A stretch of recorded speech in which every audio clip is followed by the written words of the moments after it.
Yes, good morning, everybody. My name is Caroline Areto from Seller Brand Limited, and we deal in cloth. We export cloth. Thank you.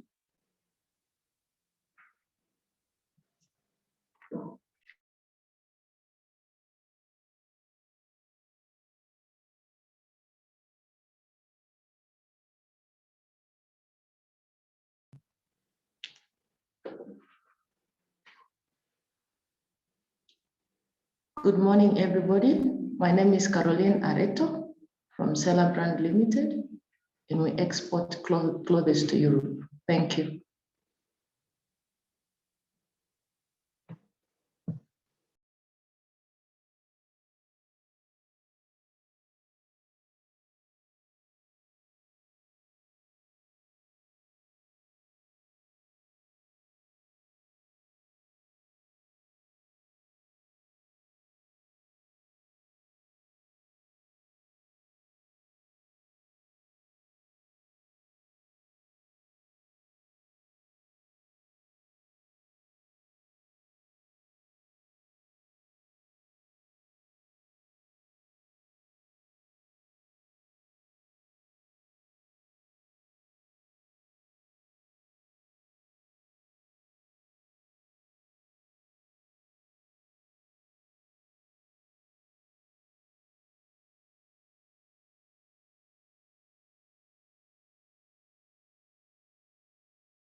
Good morning, everybody.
Good morning, our dear participants.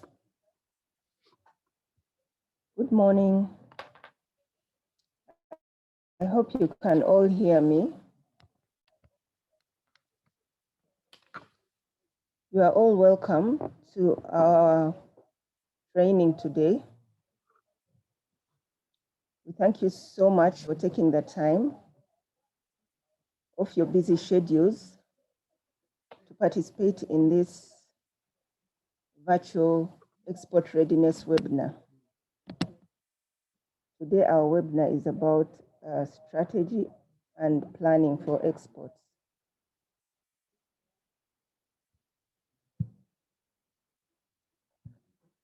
Okay. So my name is Brenda Katarika Opus, and I will be your moderator for today's training. I will take you through the program, and then we shall have our opening remarks, and we will be able to listen from our panelists. So I'll take you through the program. Today we shall have introductions from all of you. Then we shall have opening remarks from our Executive Director. The Executive Director will also make his presentation. And then we shall have a presentation from Mr. Mtahunga from Ministry of Trade and Industry. We're expecting also to have a presentation from one of our exporters, but he hasn't logged on yet. So depending on what the situation is, I'll be updating you. So ladies and gentlemen, this training is part of Uganda Export Promotion Board export readiness activities. And we carry out a series of training to prepare companies to export and to improve their export performance. This is the third week we are training, and our trainings are in the 8 areas that are highlighted in the assessment. I hope all you have been able to fill in your export readiness assessment questionnaire. That is our guide to the areas we train about, and we are able to pick on topics where we have noted that most of you have responded to our question showing the need for more training and understanding. So today we are having strategy and planning for exports, while tomorrow we shall have handling of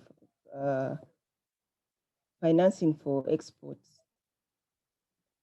Next week on 24th and 25th, we shall also have 2 trainings, one on marketing for exports and the other one on digital marketing, respectively.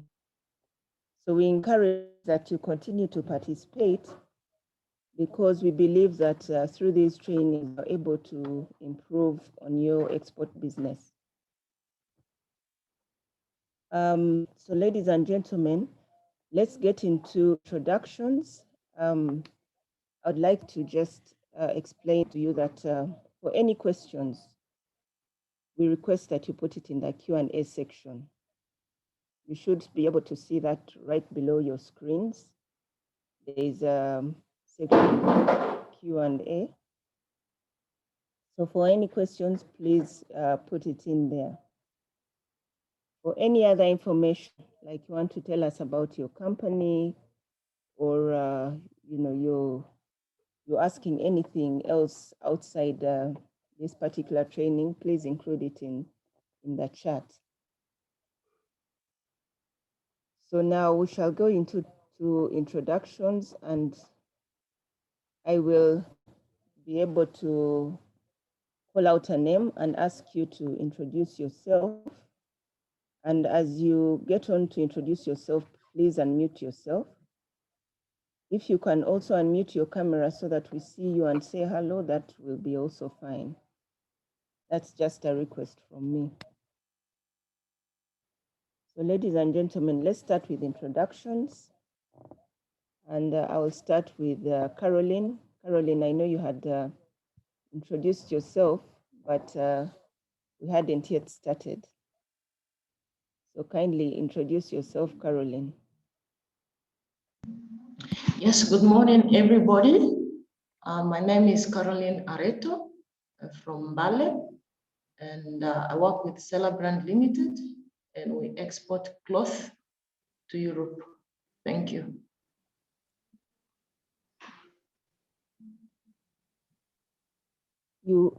Caroline, just explain a little more about your export.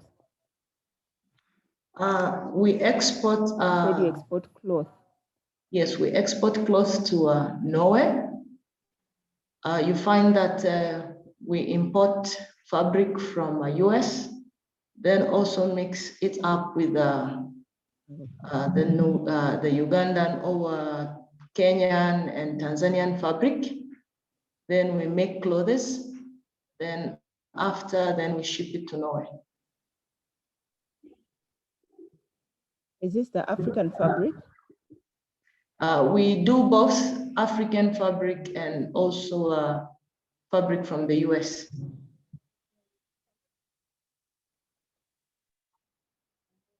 Okay, thank you very much, Caroline. So you can mute. We go to Yoram. Yes, good morning, ladies and gentlemen. Sorry, Yoram. Yes, good Please morning, unmute. ladies and gentlemen. My name is Yoram Atamize, the director, Jola Shoes Company. Unfortunately, I haven't started the export, but I believe that maybe through these trainings, I will be connected and I'm able to export maybe our locally manufactured leather shoes. Thank you. Thank you very much, Yoram. You're welcome. We can now have Mpora. Mpora, please unmute yourself. Yes, please. Good morning. I represent Hamlet Group. Mpora, are you with us? Yes, please. Can you hear me? Yes, please go ahead and introduce yourself. Good morning. Good morning, everyone. My name is Mpora. I represent Hamlet Group. We export coffee and yeah, we're planning to learn a few ins and outs of the game. That's it. Thank you very much, Mpora. Okay, next we go to Carol.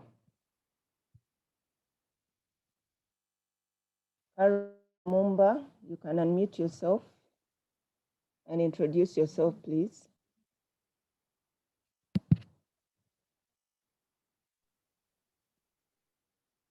Good morning, Carol, unmute yourself. My name is. Morning, Carol. Good morning, ladies and gentlemen. My name is Carol Mumba. Go ahead. Yes. My name is Carol Mumba, Director, Akari Natural Spices, and we are looking to export spices and herbs. Thank you. Carol, you're very welcome. Let's go now to Chris Masiko.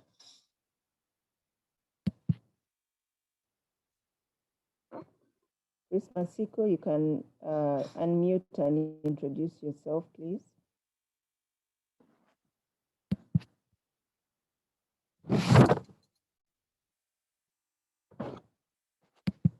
Chris, you can unmute.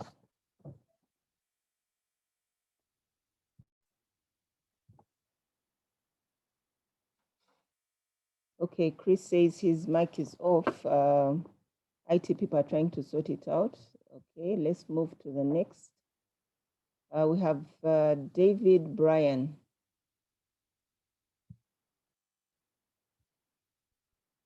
David Bryan, you can unmute yourself and introduce yourself, please.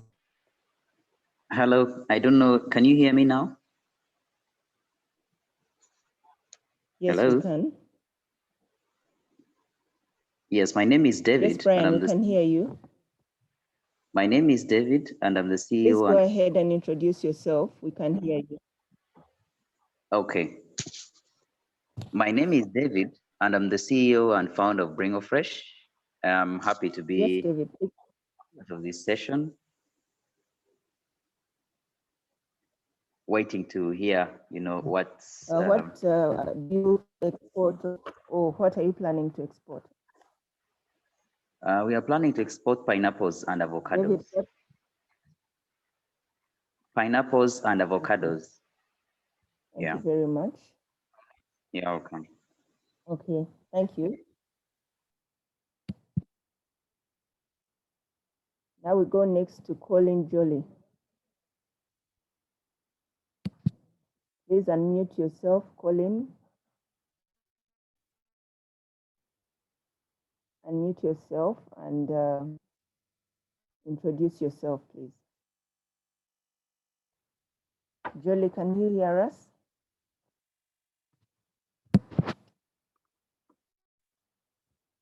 Please unmute yourself, Colin.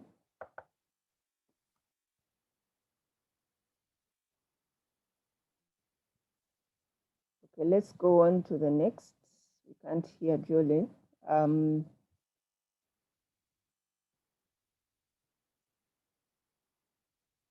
Donald Ochen.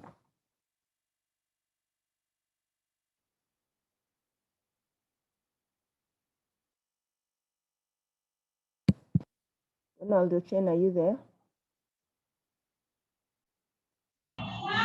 Please unmute yourself and. Hello, are you Donald, hearing me now? Go ahead. Yes, Hello? we are. Yes, we are hearing you, Donald. Please go ahead.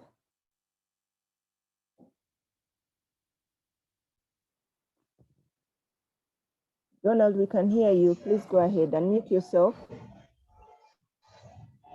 Okay, I'm the CEO of two companies, the Business Accelerator Consulting Group, which is a consulting group. We consult in strategy, strategic management, accounting, financial accounting, corporate services. And we deal with issues of public-private sector engagement. And we also, I'm also the CEO of Jack Commodities and Export Limited. We deal in composite flour like maize flour mixed with rice, soybeans, and we are expecting also to set up a processing plant and a slaughterhouse for pork. So we expect to export these products. Thank you.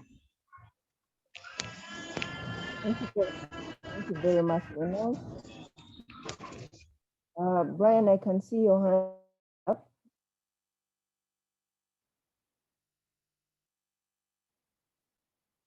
Okay, let's go next to David Maganda. David Maganda, can you introduce yourself?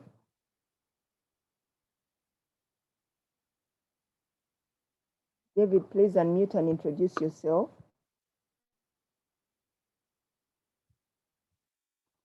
Okay, we don't seem to have David. Let's go next to Evelyn Zalwango. Evelyn Zalwango, kindly unmute yourself and introduce yourself.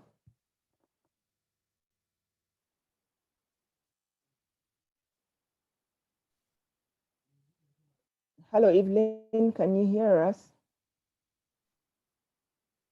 Okay, David Maganda, I can see you've unmuted yourself. You want to introduce yourself, please? Good morning. My name is David Maganda. Morning, David. How are you? Fine, thank you. Just be a bit louder. Yeah, I'm the director of Northern Holdings. We're just getting into business of exporting fresh fruits and vegetables to Europe. We have already established the market, but we haven't started export yet. So I'm looking forward to learning more about export business. Thank you very much, David. Next, we can go to Evelyn Zalwango. Are you there? Evelyn, please unmute yourself and introduce yourself.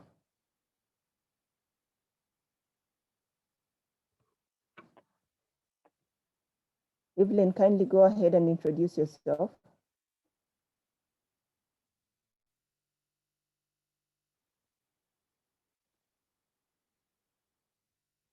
Yes, Evelyn, please introduce yourself.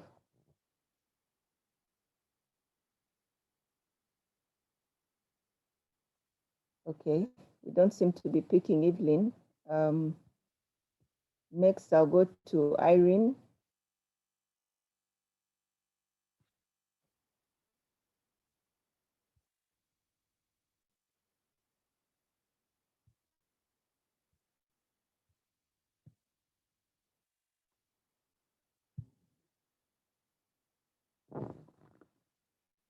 Irene, Good. can you hear us? Yes, please. Please go ahead. Yes, my name is Irene Nakoli. I'm the director of Afrolog Investment Uganda Limited. I am looking into exporting fresh foods and vegetables to Europe. I have not yet done that. So I'm still very new and I want to learn more about it from here. You're welcome, Irene. You're in the right place. Evelyn Zalwango, I can see you now. You're unmuted. Please go ahead. Evelyn, please introduce yourself. Okay.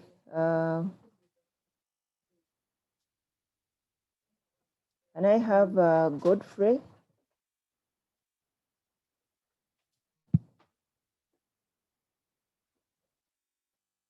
It's good to be here. Yes. Hello, morning everyone. It's good to be here. Yes, I'm Kasaja, and I plan to be exporting fruits and vegetables. I've done this before with a colleague, but I'm now going solo. It's nice to be here. You're very welcome, Godfrey. Next, I will have Josephine Nakaye. Josephine, can you unmute and introduce yourself, please?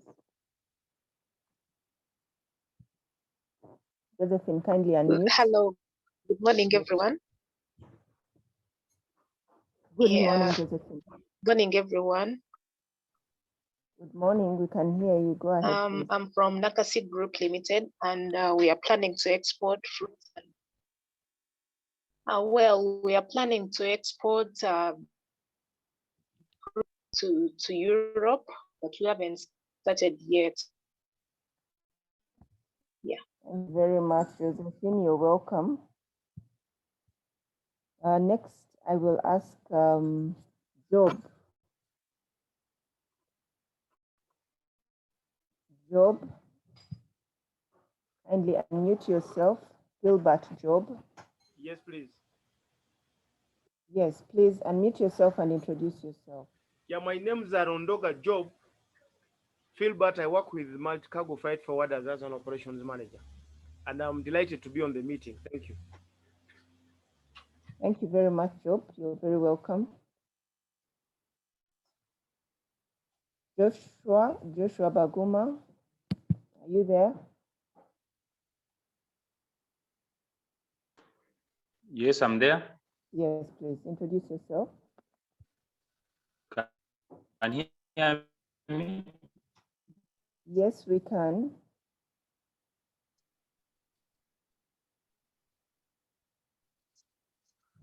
Joshua, please go ahead. We can hear you. Yes, I'm Joshua Baguma. Yes, I'm Joshua Baguma. So planning to do export. We have already been. Yes, I'm saying I'm Joshua Baguma. We are also yet to start exporting. We have already acquired our certification, and we're just waiting to start. Sorry, your network is a bit. Your network keeps getting interrupted. We had just heard about your name and the rest we didn't pick. Okay, maybe you can put. Okay, I can proceed. Yes, now you can. Yes.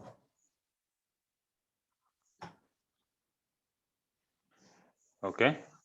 So as I said, I'm Joshua Baguma. I work with children, And surely we have already been certified to do export. And basically we shall be dealing with horticultural crops, or chili, hot pepper, sweet potato, banana, and the rest. And we have already we are in touch with our clients. Okay, very good. Joshua, you're welcome to the training today. Okay,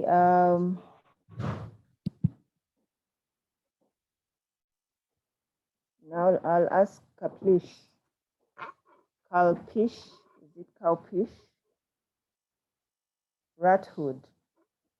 Kalpish Rathood, kindly unmute yourself and introduce yourself.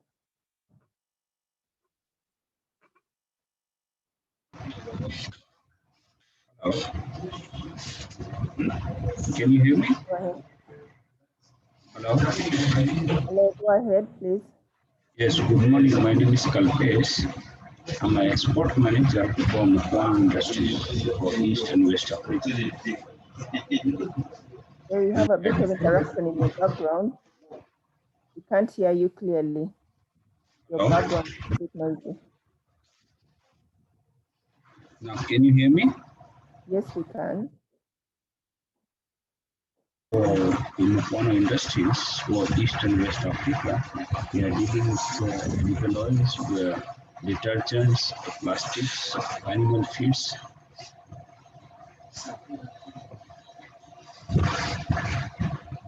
Okay, thank you. Although your background was a little noisy, we couldn't hear you very clearly. Helen Ketty. Helen Ketty. Kindly unmute and introduce yourself.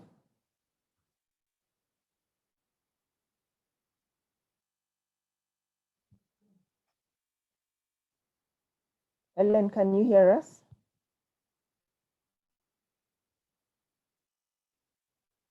Okay, we don't seem to have Helen there. I'll ask Lucia Namoviru. Please introduce yourself. Hello, everyone. Hello, are Lucia. you hearing me? Yes, we are. I'm called Lucia Namubiru, founder and managing director of Luna's Enterprises Uganda Limited. I have done that business for almost 12 years. We make very nice and unique sweaters. Our sweaters, we make school sweaters, we make design sweaters. And I have had a chance to travel to many countries worldwide, like UK, Finland, Sweden, and other countries. And all those guys, they like my sweaters. I'm the best knit of sweaters in East Africa. So what I want from Export Promotion Board is to prepare me and get me markets in those countries, because my sweaters, they are so good for almost many countries, especially those who have winter seasons. My business is at Naruvule, Waiso district. Thank you so much, Lucia. And we have taken note of your expectations from Uganda Export Promotion Board. Thank you for that introduction. Okay, now I will ask, let me see who hasn't introduced themselves. Marion. Marion, are you with us? Marion Hi, yes, Young, please go ahead. Yes, hi, please. Brenda, can you hear me? Yes, we can. So my name is Marian Tiang Businje. I am the CEO and founder of Mocha Beauty and Skincare Limited. We focus on promoting and using Ugandan shea butter. We have been mainly looking at the local market, but now we're interested in going into the export market, specifically or particularly Europe and possibly Asia. We've just started a little bit of export, but we would like to expand that. Thank you. Thank you very much, Marion. You're welcome. I'll go next to Isabella Go. Kindly unmute and introduce yourself. Thank you, Brenda. My name is Isabella Go. I'm the founder and CEO of Naroho Company Limited. So at Naroho, we make leather goods that includes bags, wallets, sandals, both for men and women. We've been exporting informally. Someone just takes a few pieces and sells in the market. But now we're looking to expand and do more of exports. So basically what we're doing is increasing on our capacity and actively looking for the markets as well at the same time. I'm happy to be here for this presentation today. Very welcome, Isabel. Thank you for the introduction. Do we have Josephine? Josephine, please introduce yourself. Good morning, everyone. Good morning, Josephine. I'm Josephine Nancha, and we are in process of intending to export fruits and vegetables to Europe. You're very welcome, Josephine. Thank you. I'll ask Michael. Michael Bagia, kindly introduce yourself. Hello, I'm Michael Bagia. I'm representing Sprout Investments. We're into interested in exporting fruits and vegetables, not exporting yet, but we sell to those that are exporting. And currently we are harvesting cayenne chili. Therefore, I'll be interested so much in Joshua Baguma, Kirad Godfrey Kasaija, and David Maganda after this session. Thank you. Okay, great. You already know those you're going to talk to after. Yes, please. Thank you, Michael. You're welcome. Next, we will have Mutunji Edson. Mutunji Edson, introduce yourself, please.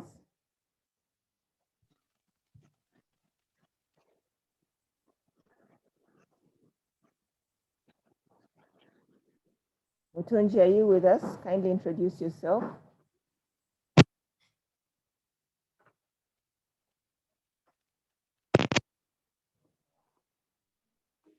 Hello.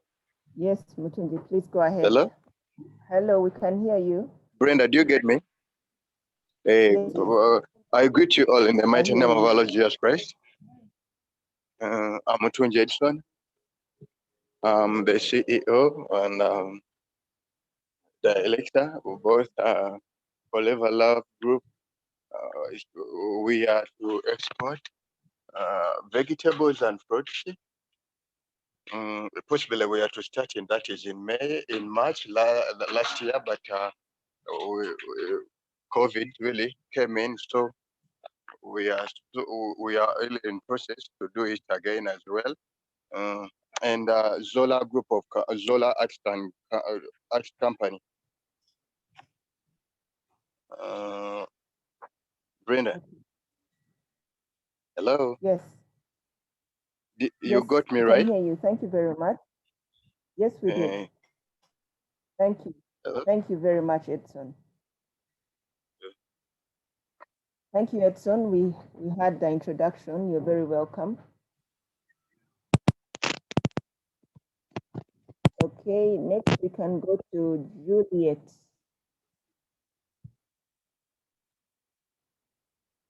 Juliet Navagesera. Good morning, everyone. Please introduce yourself. Good morning, everyone. I'm called Juliet Navagesera. How are you?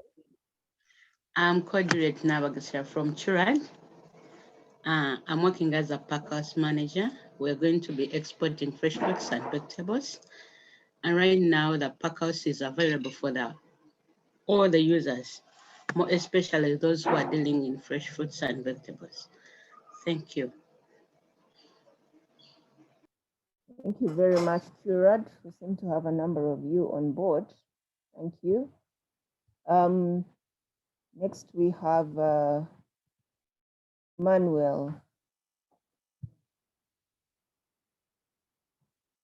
Emmanuel, are you with us? Namoma.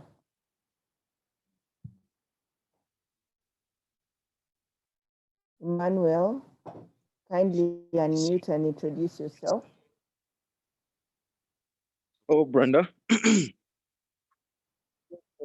Hello. Hello, Emmanuel. Please introduce yourself. Hello, Brenda. Hello, Yes, Emmanuel. Emmanuel Namoma. Yes, I am the director at Mano Agro Inputs. I am interested in the exportation of fresh fruits and vegetables in the Middle East. I have not been able to establish the markets yet. I'm only in touch with a few. So yes, I've come to this platform to get familiar with the processes. Thank you. Thank you very much, Emmanuel. I like the fact that many of you are telling us your expectations. That is very good. So it will enable us to be able to work with you better. So if you can tell us your expectations, that is even better for us. Okay. I'll now let in Prakasan. Prakasan, please introduce yourself. I hope I've pronounced your name right. Hi, good morning. Good morning, Brenda. Good morning, everybody. My name is Prakashan. I work with Lake Perch Limited. We are processing and exporting nail perch fish. Thank you. Okay, thank you very much. You're welcome. Next, I will have Rebecca. Rebecca, please introduce yourself.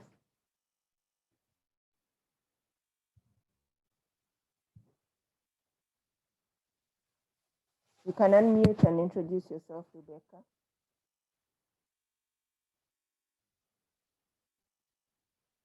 Rebecca, can you hear us? Kindly unmute and introduce yourself. Okay, we don't seem to have Rebecca. Rebecca Magombe. Okay, we have another Rebecca. Nanjala. Rebecca Nanjala, please unmute and introduce yourself.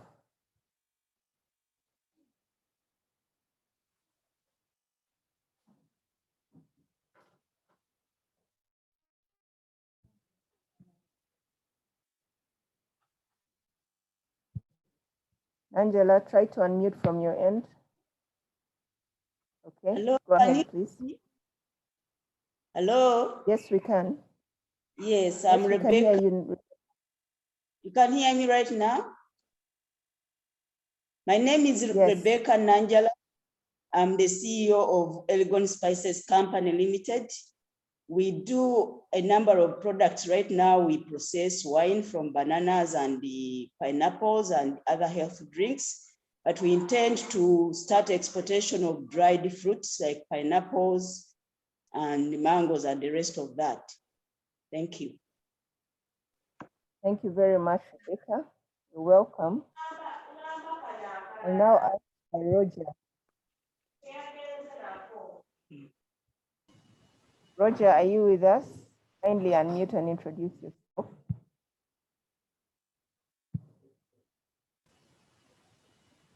Hello. Yes, Roger, please go ahead. Yes, hi everyone. My name is Roger Diama. I work with Sky Plus Aviation, and I'm basically here to try and understand our exporters. My main interest is logistical, mainly aviation, and yeah, basically to gauge where our export markets are, so we can strategize on getting our exports to some of Roger, those places. your network is a bit Roger, kindly repeat that. We didn't hear you well. Your network is a bit bad. The connection is a bit unstable. Kindly repeat. Can you hear me now? Yes, we can. Yes, well, I was saying I work with a company called Sky Plus Aviation, and our main interest is logistical support to exporters, say time-critical exports, fruits, mainly to locations within Africa for starters. So I'm just here to try and understand some of these export processes. Okay, Roger, you're welcome. The little I could pick, it seems you offer some services to exporters. Yes. What kind of services is it? Freight, air freight. Air freight, okay. Okay, thank you very much, Rogers. You're welcome. All right, now we'll have another Roger Sima. Kindly unmute and introduce yourself. Roger Sima from Salama Coffee Estates. Salama Coffee Estates is a division of Uganda Tea Corporation, and we deal in coffee processing and exporting. Thank you. Thank you, Roger. You're welcome. Okay, next we will have Pamela Ajwang. Pamela, kindly unmute yourself and introduce yourself. Good morning, everyone. Good morning, Pamela. I'm Pamela John, currently working with National Drug Authority. I want to venture. I'm a new member to this. I've just opened up a company that's planning to export fruits and vegetables. We haven't yet made any exports, but this would help me and guide me through some of the requirements that we need. Thank you, Pamela. You're very welcome. Okay, I think I still have a few more. Mr. Ravogo, kindly introduce yourself. Morning, members. I'm Ravogo Singer, working with One Industries, and we've been regular exports and enjoying the services of Export Promotion Board. Thank you. Thank you very much, Mr. Ravogo. You're welcome. Next, I will have Simon. Simon, please introduce yourself.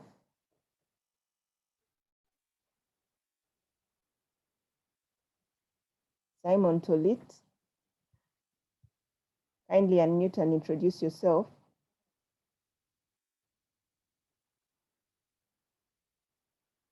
Simon, are you there?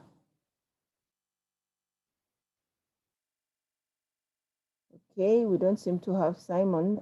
Next, I will have Sech Toleko. Hello? Right. Oh, Simon Hello? is there. Okay, go ahead and introduce yourself.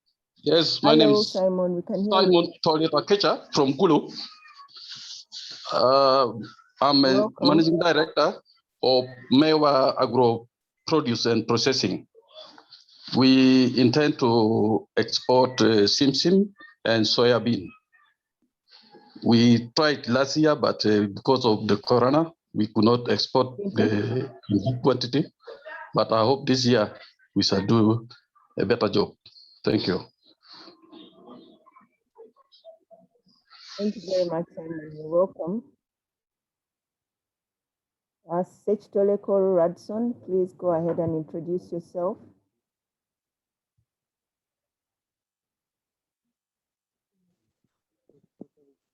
Sech Toleko, Mr. Sech Toleko Radson, are you there? This is Sech Toleko Richardson. Kindly a little louder. You're too faint. We can't hear you. This is Sechitoloko Richardson. Can you hear me right now? Yes, we can hear Yes, you. this is Sechitoloko Richardson from Ready Market Services. Can you hear me? Yes, we can. Please go ahead.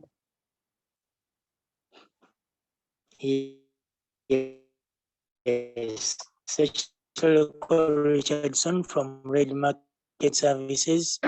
We do export fresh fruits, mainly to Canada and France. Thank you very much. You're very welcome. Next, we have Senoga.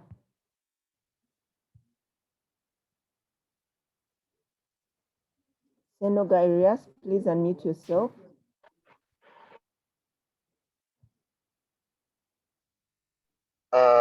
Good morning, everyone. Good My morning. name is Noga. I'm of Alnabawi Agro Products, and we're dealing in the export of fresh fruits and vegetables to Europe and the Middle East. I'm very glad to be here. Hopefully, this year will be different from last year, as we had the experience of COVID. Thank you. Okay. Thank you so much. You're all very welcome. I think that ends our introductions. For those that haven't introduced yourselves, you shall have an opportunity along the way where you can introduce yourself. Now it is 9:39. I would like us now to get straight into our program and have our opening remarks from our executive director. He will follow through by presenting on export market opportunities and export performance.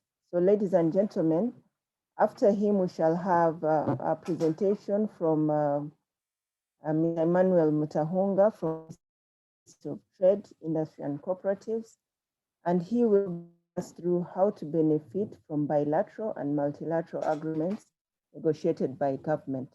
So allow me now to ask our Executive Director, Mr.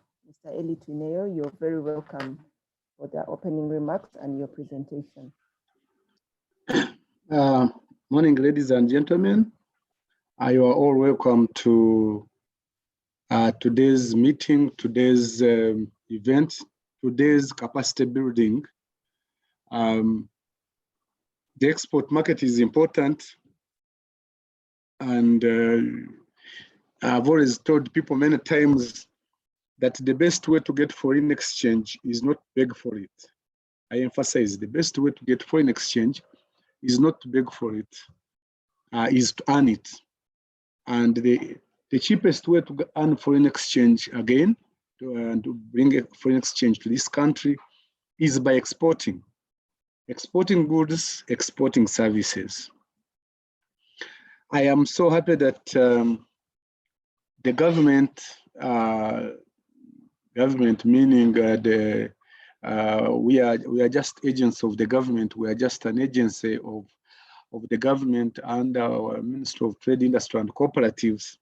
But whenever we say government, we mean the decision makers. Whenever we say government, we mean the policy makers. Whenever we say government, we look at the National Development Plan, which is the 5-year development plan in line with the Vision 2040. When you look at the new National Development Plan, you see that the role of government has come back, especially to promote exports. In fact, when you read the new National Development Plan, and I urge all of you to get it and read it because it is online, especially the version which was produced after COVID, to know that that is the new version. When you get the new National Development Plan, you search word COVID. When you see the word COVID in there, you know that is the new National Export Development Plan. When you read it, you find that export promotion has been made a national development strategy. It is not just one of those strategies, but it is a national development strategy. What it means by national development strategy means it is one of those higher strategies that will enable this government achieve its objectives of creating jobs, of reducing household income, increasing household income, of diminishing poverty, of developing the economy in totality, increasing GDP, increasing prosperity. And I see it coming as an important development strategy, not only the next 5 years, but also the next, I think, 30 years. As you know, to develop exports, you need quite some period. I have also looked at the NRM manifesto, and the NRM manifesto emphasizes the importance of exports, the importance of markets.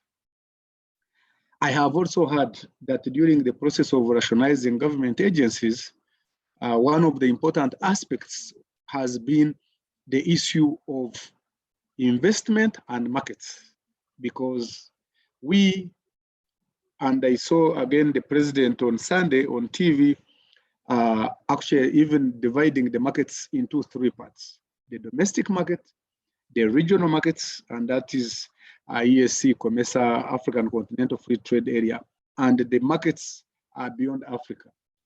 And these are important markets for all of you who are listening to me, the different players. I have seen the different sectors.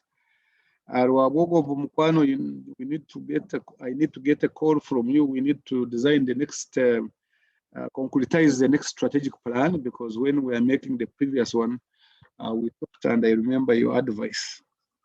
So it is in line with the new National Development Plan 3 and even the NRM Manifesto, in line with even Vision 2040, that Uganda Export Promotion Board's preeminence is coming back. And I use the word is coming back, because economists, especially at the Ministry of Finance, are thinking on how to adjust numbers and how to pay debt and how to pay amortizations and how to pay our salaries and how to manage inflation.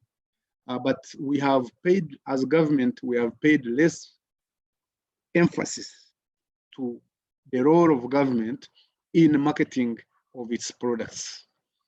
All the countries that have developed, you begin from the Industrial Revolution in England, you go to the development of USA, you go to the development of Japan, you go to Asian tigers, or, you know, they all have had the role of government.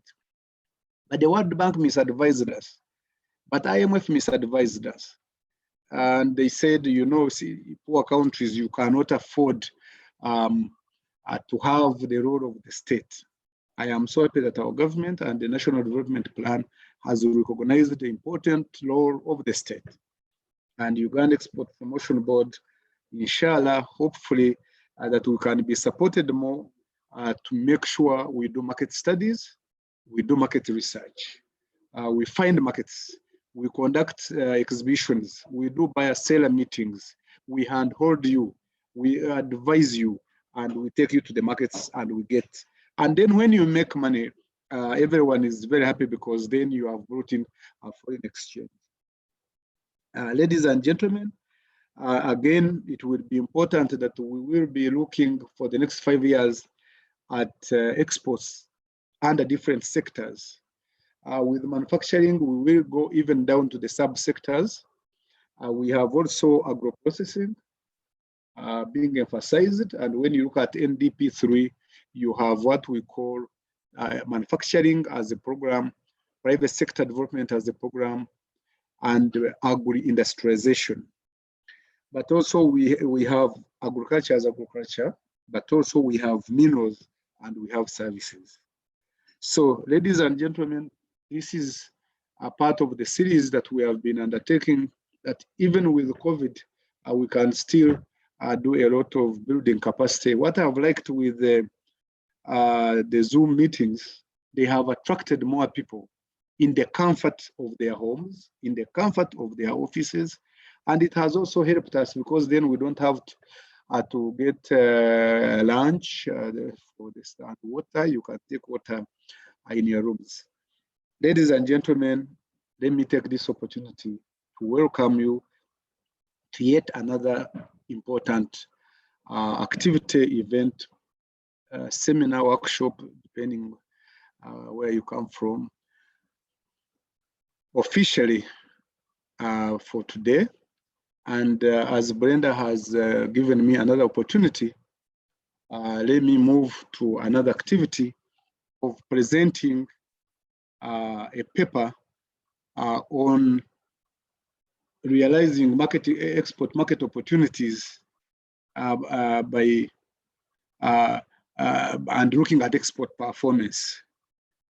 And Brenda, I hope that is the right paper I'm presenting. Yes, Edie, it's the right paper. Please go ahead. Thank you very much. Now I will share it. I will share the screen now. Hopefully everybody can see the screen. Edie, we can see the screen. Kindly go to the full vision.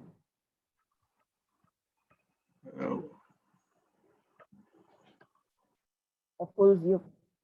Okay, okay, I'm coming. Okay, Edie.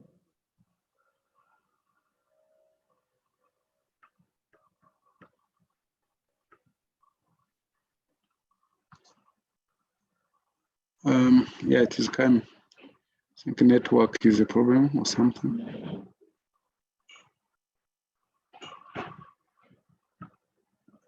Okay, are you seeing it now? Okay.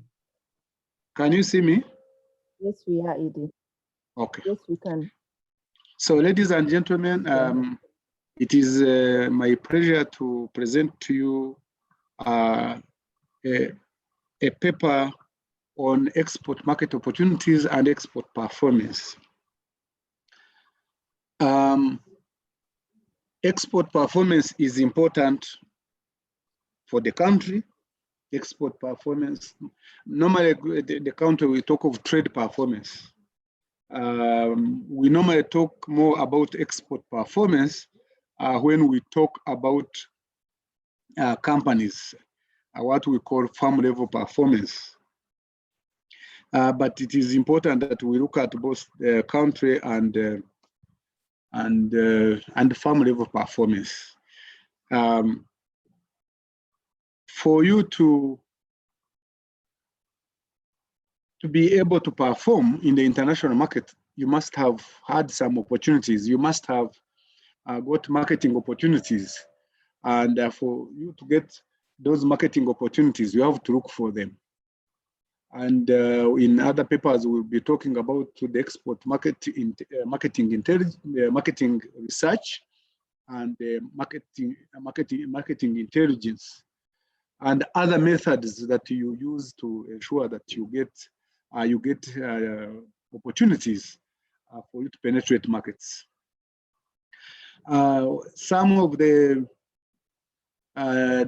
key factors that you have to consider when you are trying to get these opportunities is, again, because then where will you export? How will you export? Which products will you export and where? So some factors you have to think about is the issue of the markets.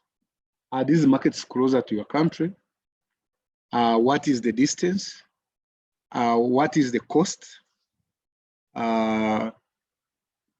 There is what we call psychic distance. I normally have a good example for psychic distance when I used to be a teacher and was eating a lot of chalk. You had in Kenya, the vice president of Kenya called Right Honorable Muda Wori, and you had a minister in Uganda called the Agura Wori, and who are brothers. Culturally and in terms of the feeling of distance in your hearts, these guys are too close. You have Busia, Kenya, and you have Busia, Uganda. And this is the same thing happening across the borders. You talk of Mpondwe, you talk of Elegu, you talk of Bibia, you talk of Kajokeji, you talk of Mirama Hills, you talk of Mutukura, you talk of Malaba and Wakaka, and all these places. These are close to, I mean, this is one, and not that this is the only thing you should consider, but you need to consider if this country is close to you. Maybe it could be cross-border trade. Maybe it is easier for logistics, transport, and other logistics. And we have seen this over time, that we are exporting a lot of products within the EAC and COMESA. And now we are moving into the African Continental Free Trade Area. I heard the president talking about the market of milk in Nigeria, yes, and we have had discussions with people in Nigeria. We need to work on, for milk, we need to work on some of the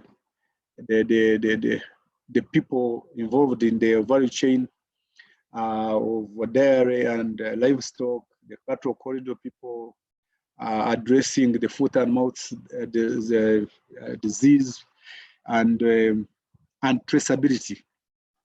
So we can have, again, that is one of the markets in Africa. But again, like I said, you can have a market within the ESC, you can have a market within COMESA, but you can also have a market in UK.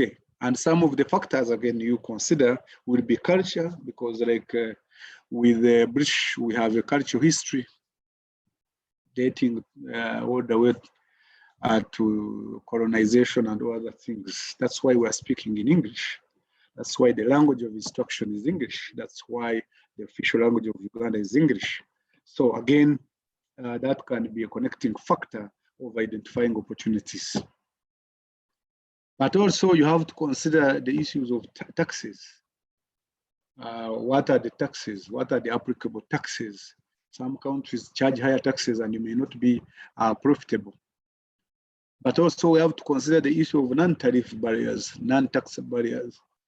We are beginning to see a lot of non-tax barriers within the region, but thank God that our government is handling it very well and amicably, and within the ESC, and whenever these come up, we handle them. But even our government, especially our Ministry of Readiness and Cooperatives, has been handling trade negotiations and also addressing the issue of reducing or eliminating non-tariff barriers. I must mention, it is very difficult to completely eliminate non-tariff barriers. The market you target, is that market growing? What is the market size? What are the trends? And this should guide you in making decisions for production and marketing. Are these markets buying the same products from other countries? And therefore we can say, yeah, these guys are buying products from another country, but they are the same products or similar products, and we can compete. Are these countries or these customers, foreign buyers, buying what we call competing product substitutes in economics, as it were? These guys could be buying coffee, but we can sell to them tea. These are the factors, or these a combination of factors that we think about when we're looking for marketing opportunities. Do you understand the market trends in the target markets? Really, like I said, we've done market studies, any product requirements that you have looked at, currency and convertibility issues with regard to product entry requirements and product itself. The product you sell in a domestic market will be most cases the different product you sell in a foreign market. What am I saying is packaging changes the product, labeling changes the product, total branding changes the product, the package sizes change products, the tagline, the message you put on the product changes the product. And Export Promotion Board, and we promise, and we are getting government support. We are confident, and I want to assure again, some of you have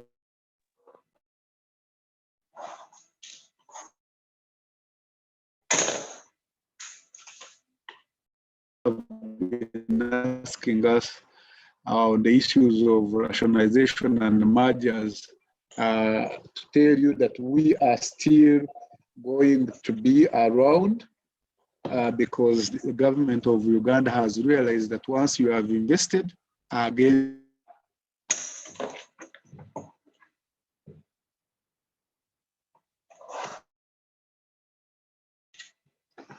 let me mention like this. A business strategy is so important. When you have management and you have a business strategy and you have the markets you are targeting and you have done it right, then you should make money.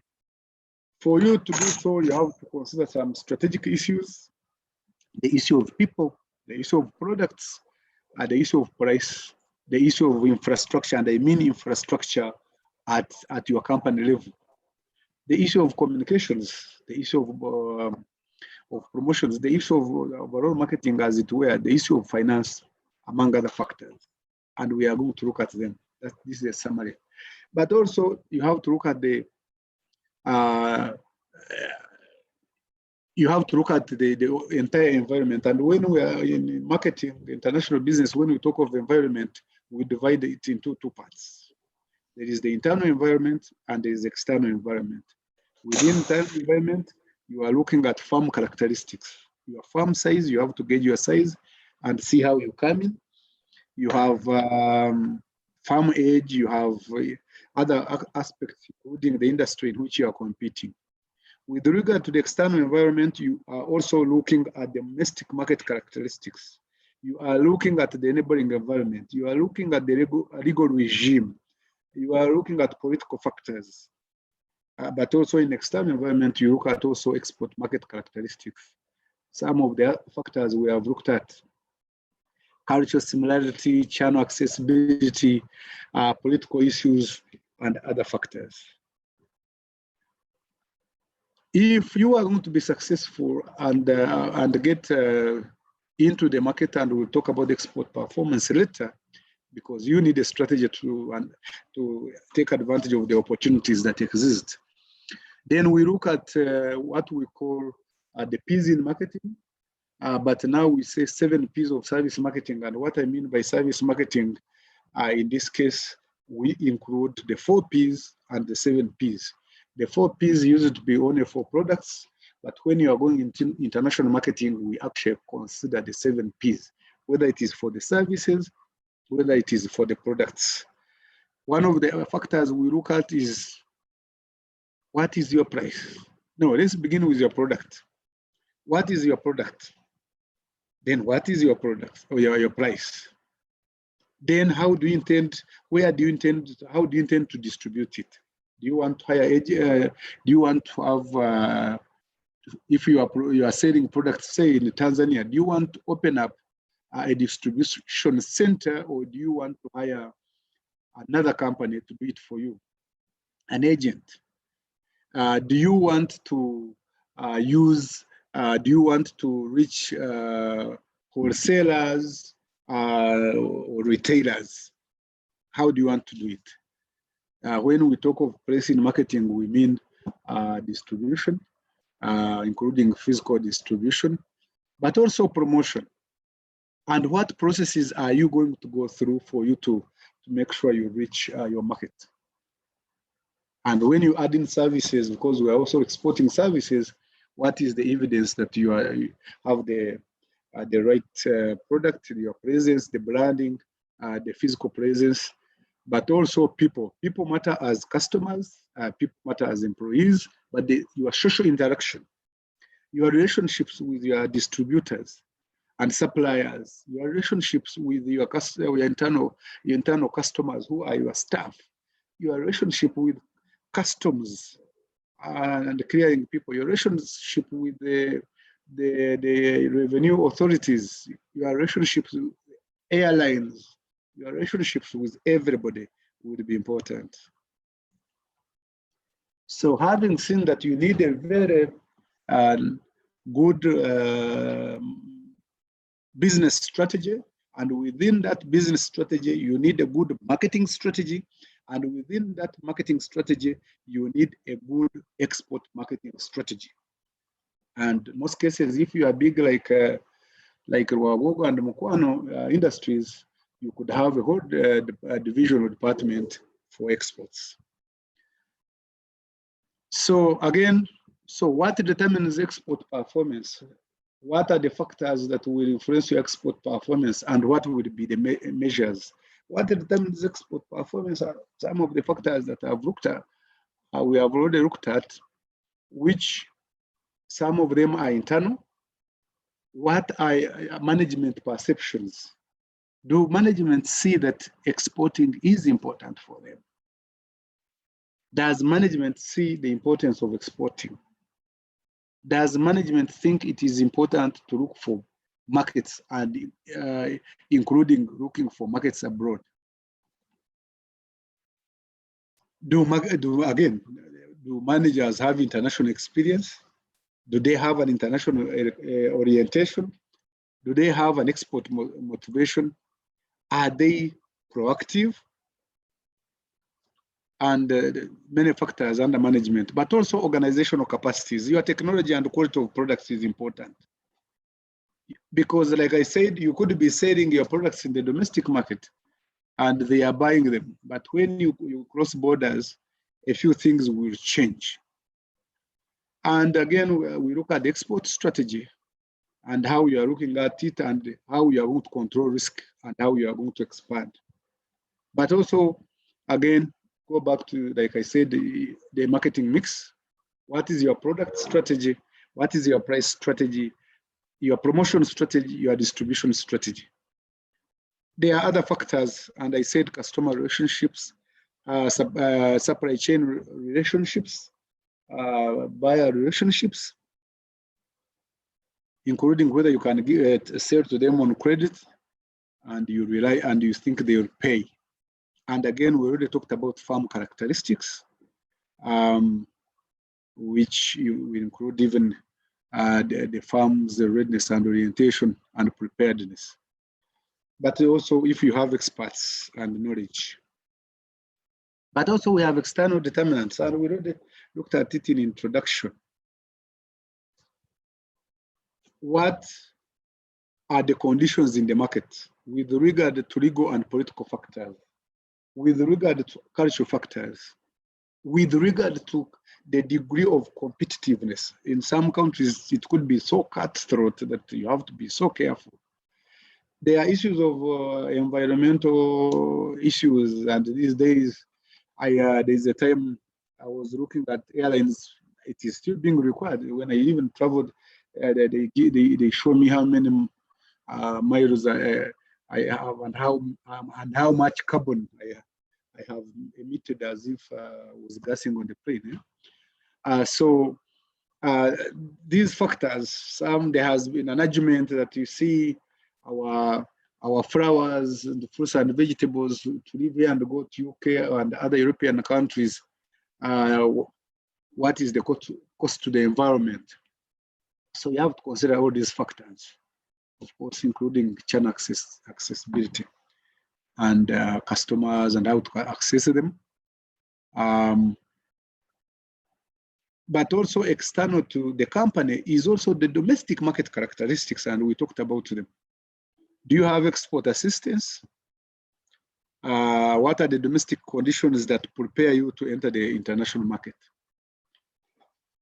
So having known the determinants, domestic determinant, farm level determinants of exports and external level determinants of export performance, how do we measure performance? But before we talk of how we measure performance, we need to look at what are the good and reliable export performance measures, and then we go to how to measure them. One is the criteria. So therefore, for selecting a good and reliable export performance measure is important, and we are going to look at the metrics, how to classify export measures, export performance measures, and when we come to those measures, we have two sets. They are economic measures and non-economic measures, but you have to consider both of them. Economic measures are sales related, like export gross sales, export intensity, and others. Market related measures are export market share, export diversification, and other aspects. But there are also non-economic measures. We look at some of the general, how competitors rate export firms' performance. Meaning that, you see, when you are in international markets, you are competing with others. How do they regard you? Do they fear you? Do they think you are a big competitor? Do they think you are coming up? Do they think one day you overtake them? And how are they planning to outgun you? Or can you outgun them?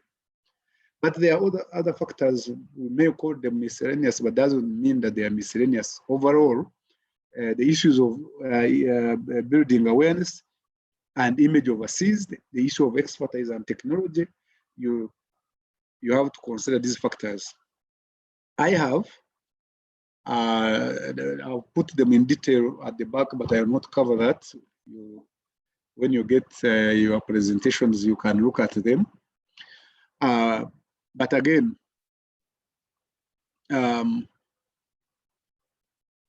we need overall to say time is of essence. Time is of essence, and you need to consider it. Secondly, you need to consider your goals. Reflect critically on your goals. And please, you need to know your competitors. Do you know your competitors? Do you know how they compete? Do you know when they compete? Do you know where they compete? So once we have said that, then we say classification of export performance measures,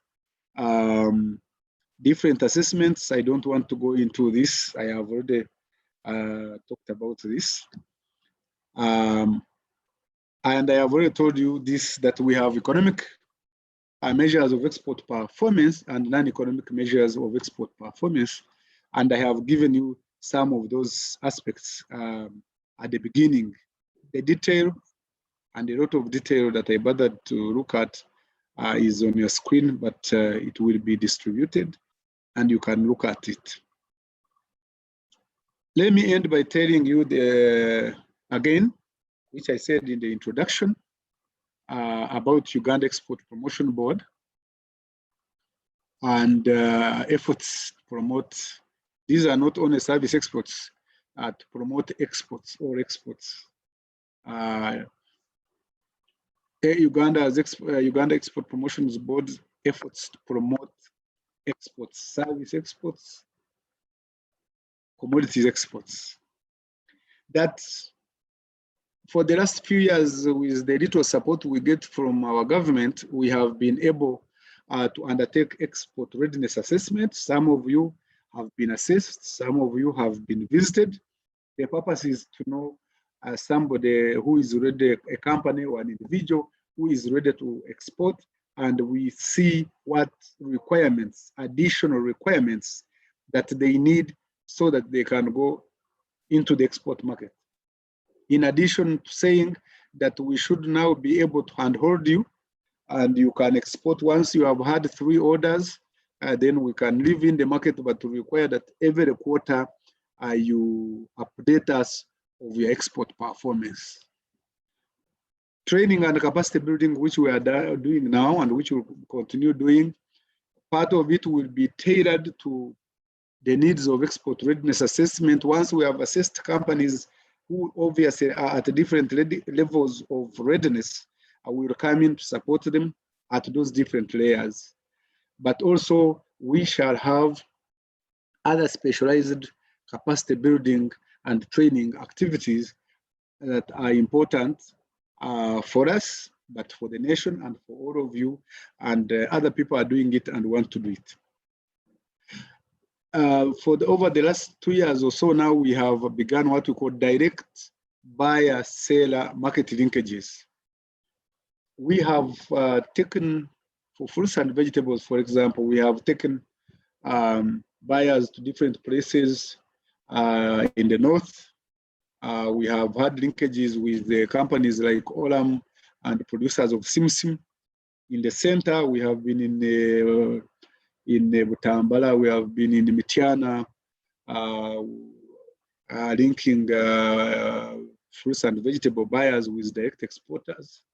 We have done a bit in trying to do with cocoa and linking them to at least 3 buyers. We have gone to the east and Chile and others and linked people to buyers, and we have found that there are benefits. We found that, for example, here in Butambara, which is not very far from where most of the exporters of horticultural products are, at one time the middleman was giving them 2,500 per kilo, when the exporters are giving 10,000. The middleman was only organizing transport and fuel logistics. So we want to work towards eliminating the middleman. He can always not be completely eliminated, but for horticulture, fruits and vegetables, we need to minimize the middleman, because then he or she compromises quality. We are worked with the others, the service exports. We took them to trade fairs and linked them to buyers. We have worked with a few agro processors. We have moved with tea and coffee to different places, to Egypt, to United Arab Emirates. We went to Kazakhstan. We went to China. In China we also took fish, and we took flowers and fruits and vegetables and coffee and tea. So yeah, we are trying to do this. Please appreciate that we have meager budgetary resources. Some of you need to tell your members of parliament that they need to support marketing of government, because it is the parliament that appropriates money. We are closely working with the service associations. We are closely working with the other exporter associations. We are closely working with cooperatives, and we want to encourage producer associations. But we are also undertaking exporter aftercare services. Some of you had exported and you are not paid. We have come in and we have recovered about $1 billion Uganda shillings from companies that had refused to pay our Ugandan producers and exporters. And we are going to emphasize this export aftercare, because we have networks. We work with our missions and embassies and consulates in foreign countries. We work with the partner agencies in those countries to ensure that these people pay. But we request also that when they give you money, you also supply. We are lobbying Parliament and we are lobbying Minister of Finance, but like I told you at the beginning, government economists have failed to appreciate the role of government in export development and promotion, which is mainly marketing. So who can support us? Parliament, and you are all voters, you tell the Parliament. Ladies and gentlemen, let me conclude by saying that the existence of export market opportunities is there, but that is not enough.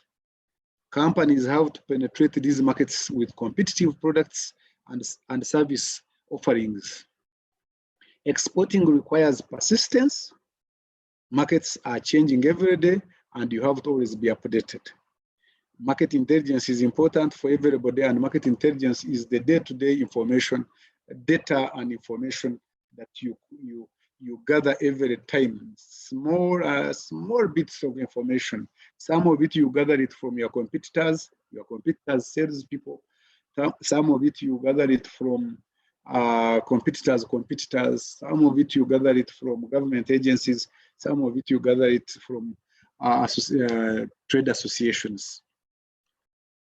I think if we do this and we promise to support you and let's work together, but whenever again you have an opportunity, please, all of you have relatives who are, some of you have relatives who are members of parliament, some of you have relatives who work in the ministries of finance, because finance is the one who gives money, and you have relatives in different places.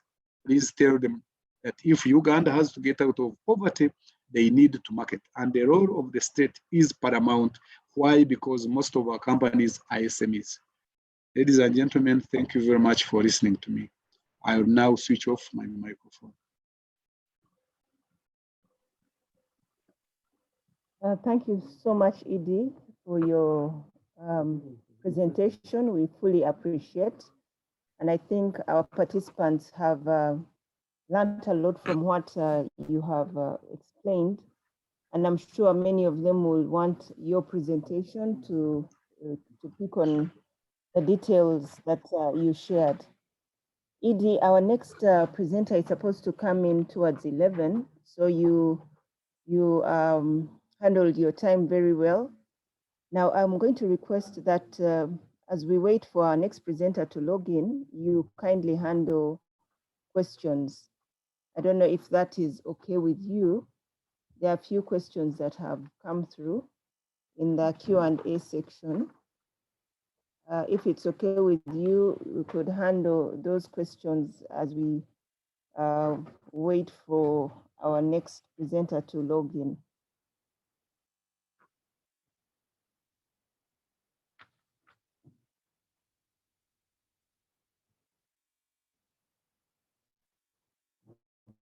Edie, are you there?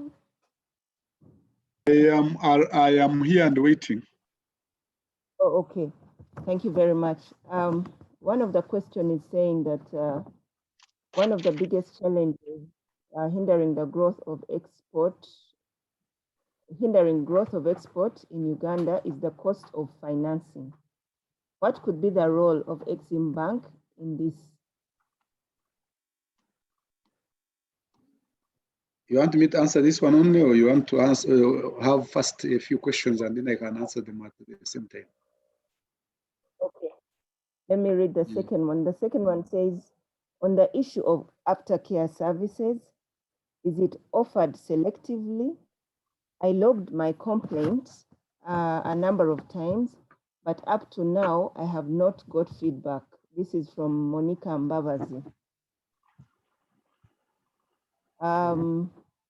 He's also saying, UPB used to send us a list of potential buyers, but this stopped. What happened? That's the the three questions so far that we have. Maybe you can take on those as we wait for the few more. Okay.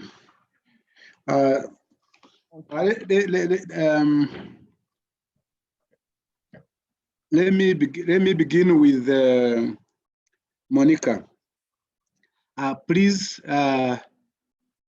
liaise with my colleague Noreen Baribari Kamoti, and let me understand your question, because let me assure you that we don't give information selectively. We don't support people selectively. The only challenge we have had is that we have one headquarters. We are at the headquarters. And when I mean headquarters, means that we don't have another office outside of Kampala. And this, like I told you in my presentation, had to do with the support that we have been receiving. This had to do with the people in finance appreciation of the importance of marketing. Because the view was the marketing is the role of the private sector. So they didn't see the role of government in harnessing commercial diplomacy, in harnessing market intelligence, in doing export promotion, but also on export development. But I promise you that we are hoping for the support, and we are going to be in different regional offices. So maybe if they have not reached you, is because of being at the center. But we think we are going to be in regional offices. At least we should have 12 offices during these 5 years in different places. So export aftercare is for everybody.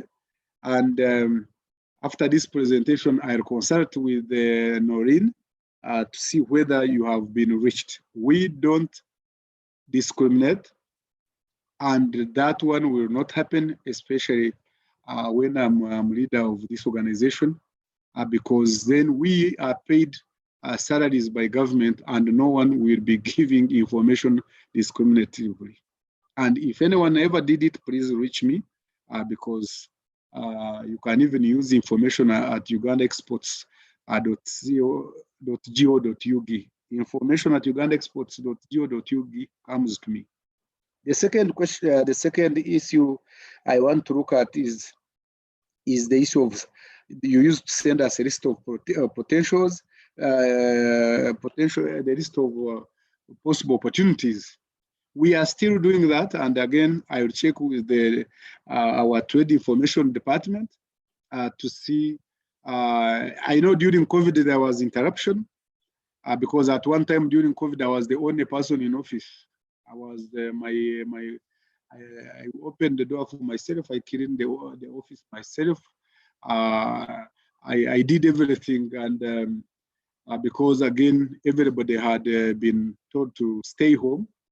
Luckily, I was able to get that sticker as an essential worker. In fact, I've been telling people that I need to get a COVID jab immediately because I have been one of those essential workers. So that could explain the challenge. And please remember where we are also getting opportunities. I mean, in foreign markets, they also had these challenges. But notwithstanding that, I will confirm, and you should be approached. Since we have been able also to invite you to this meeting, you should be approached. And by this discussion, I'm telling my staff in the Trade Information Department to be able to reach all of you with the lists that they have. The last question currently is the cost of finance. Yes, the cost of finance is so high. I am so happy to see that, again, part of the role of the state, part of the role of government, which is the role of government that made the tigers, the developed countries to develop. The role of the state has made China to develop. The role of the state has made Japan a developed country. But the role of the state also made USA and UK and Europe develop. The challenge that has come, and somebody should read, there is a professor called Ha-Jun Chang. Ha-Jun Chang is a Korean professor at Cambridge University. He wrote a book called Kicking Away the Ladder, Development in a Historical Perspective. When the developed countries were developing, they had a big role of the state. When they developed, they said we should kick away the ladder, and then they advised our developing countries that we should not involve the role of the state. Let me tell you what the government is doing now. The government is now financing Uganda Development Bank. It is putting money under UDC, Uganda Development Corporation. It is now putting money under Microfinance Support Center. It is putting money under the Bank of Uganda, which goes to commercial banks, under agricultural credit finance. This is the role of the state, and this is important. We need what we call development finance. We know that most, again, of our banks, as you know, are commercial banks, and commercial bank lending is expensive. And this is being done. Now, Exim Bank, Afrexim Bank, we are members of the Afrexim Bank, and I have seen that they have put up some lines of credit. We will be, and we had another meeting where we have another meeting where we'll be discussing export finance. Please, I beg you, I request you to attend so we can explain to you the sources of finance available to you. But also, I request my staff, the organizers of this meeting, that afterwards they need to write at least a user-friendly 5-page list of sources of development finance and how to access them. So, thank you. We can get another question. Thank you very much, Edie. We have 2 more questions.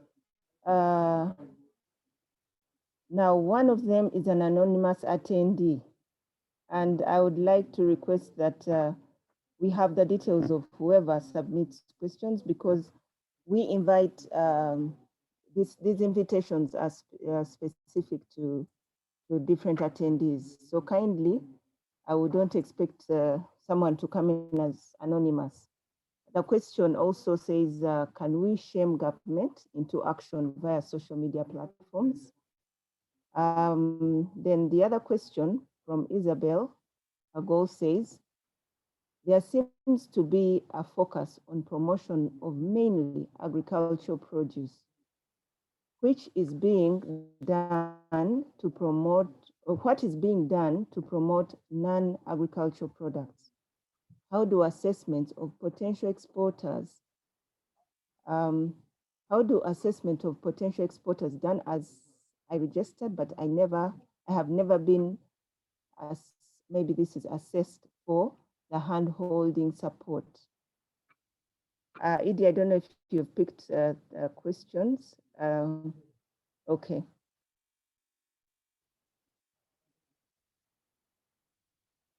Kindly unmute, Edie. Yeah, I have. I know my mute so that I don't get the echo.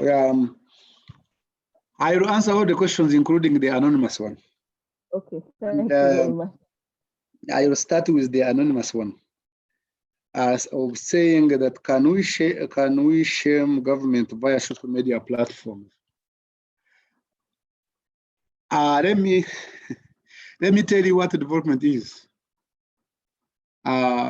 When you talk of government, government is like a church or a mosque.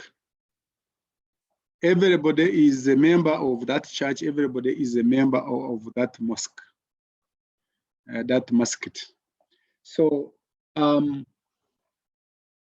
we are all government. Government, actually, we say government is us.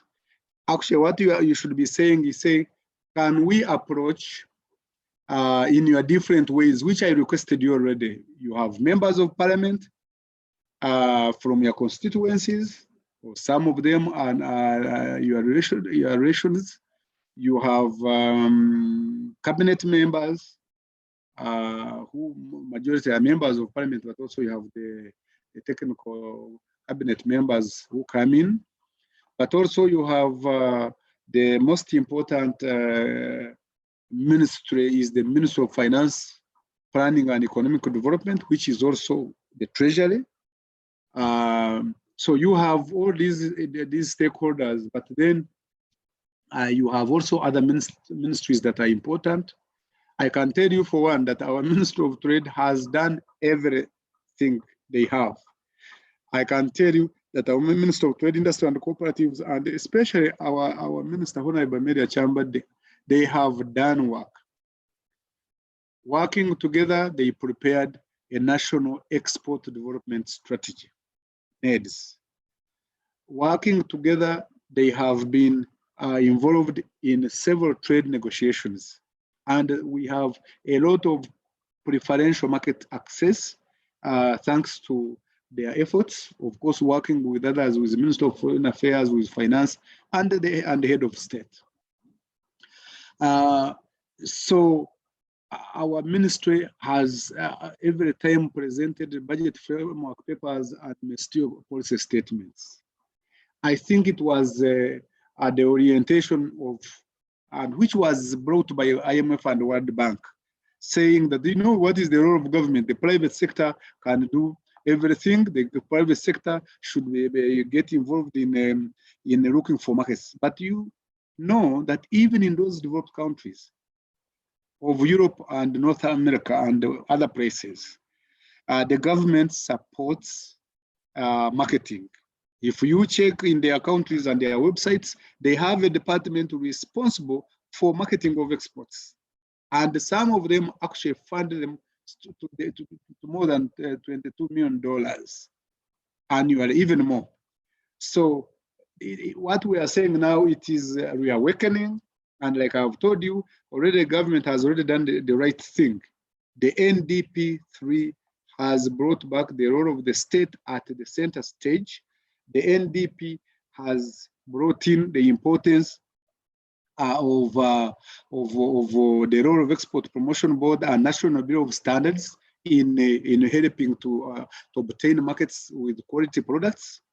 But like I told you, the NRM manifesto, and I have looked at all other platforms also of different parties, has brought back the importance of Export Promotion Board.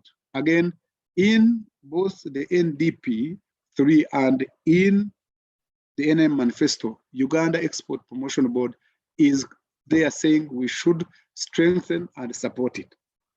This was the necessary noise which was made by our ministry, our minister, and also especially our Commissioner for External Trade in different places. So what we need you to contribute to do for us is as part of us, as part of all of us as citizens of this country and as government and who wish Uganda well, is not shame, but is to lobby. Because you see, sometimes, and when I was learning in this marketing, this is what they call any disruption, any noise that comes from the competitor is a disruption. We don't need a disruption. We don't need to be competitors in our own mission, our own goals, in our own efforts. We need to look for the right people and talk to them. Please remember some of the people you may need to lobby from, and you can lobby well from the private sector because the government respects the private sector. Some of them are not on social media platforms, so you may not find them there. So you might put it there. You can even attack them, but that will be a noise, and there will be noise away from a target. So what you do instead, please, as a private sector, you are respected, use your connections to show how government is important in a developing country where we don't have enough money as SMEs. And by the way, some of the SMEs which come to me or who come to me, some of them are individual people, individuals. They have a small budget. They cannot even do one simple market study, even in a neighboring country. So this is the role of government. But once the role of government has been done, all of you will be happy. And please believe the government is with you when you look at the neighboring environment that it has created. So there is no doubt that now that NDP3 is entrenched in the role of the state, it will be fine. I thought I would labor to explain that one. Number two is emphasis on promoting non-agricultural products, if I understood it very well. Uganda Export Promotion Board will promote for the next 5 years, like I told you in my opening remarks, agricultural products, agro-processing, manufacturing, minerals, and other services. And so no sector will be left out. And in our strategic plan, we are emphasizing what has already been in our needs. Maybe when I called him honorable, when Emmanuel, our commissioner, external trade minister of trade, industry and cooperatives comes on, he will also again tell you about our needs, the National Export Development Strategy. And it was the National Export Development Strategy that NDP 3 used it. In other words, it captured what was in the needs and put it in NDP 3. For the first time, there have been 2 NDPs already, National Development Plans. For the first time, NDP 3 gives Uganda Export Promotion Board more than 16 action areas, key assignment areas, key activities and outcome areas. This is for the first time. So we are all over, and again, unlike other organizations and ministries, Uganda Export Promotion Board is supposed to play a role under 5 key programs of NDP, of government. As you know, for this next 5 years, we are planning based on programs. And these are the key programs important for the private sector. The first one is private sector development program. The second one is manufacturing program. The third one is agro-processing program. The other one is minerals, and the other one is services. So you see, it will not be only agriculture, and we already working in our small ways with manufacturers. We are working in our small ways with even those who export minerals. We are already working with service exporters, education service exporters, IT and ITs exporters, but also we have had a good interaction with Uganda Shippers Council, with clearing and forwarding and other logistics providers. We are working now with, and we'll be expanding this, with those who export professional services. So basically, we are not looking at only at promoting agriculture. This is not an agricultural export promotion board. This is a national export promotion board for different products, which we should do. Now, there is the issue of export readiness assessment. If you have not been assessed, you can go also on our website, and in the meetings we'll be having, you go on our website and fill the export readiness assessment. But since you are even in this meeting, approach my staff, the organizers, and they tell you how you can start on this, and we see what to do. Thank you. I think these are the questions that you gave me. Yes, thank you very much, Edie. We have 2 more questions, then, no, actually 3, and then we shall, I hope by then we'll have our next presenter. Mpora is asking, does Uganda Export Promotion Board organize any trade shows, events in outside countries? This could help bring exporters and importers in physical proximity. We understand the advent of Corona could hinder this, but virtual or physical, we believe can be strategically planned. An example of such is like the Dubai Expo 2020, happening later this year from 1st October. Then Pamela is asking, a Greek sector faces challenges with reliance on reliance on rain. I think that was a typo. Poor farming practices, low mechanization, poor harvest losses, lack of fertilizers, etc. Is there NDP strategy to ensure products? Is there NDP strategy to ensure products are in high quality and yield? Okay, so those are the 2, Edie. Maybe you can take those 2. Okay. Me? Yes. Can you hear me? Yeah, yes, thank you. Let me begin with Expo 2020 Dubai. And you mentioned Corona. Yes, we were supposed to have Expo 2020 Dubai in 2020, as they say.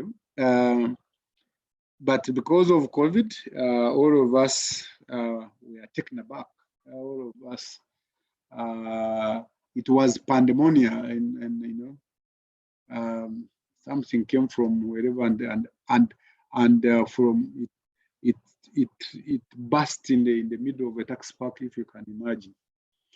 But Uganda has kept committed to ensuring our participation at the Expo 2020, which now goes to 2021 from October 1st to next year, ending the beginning of April.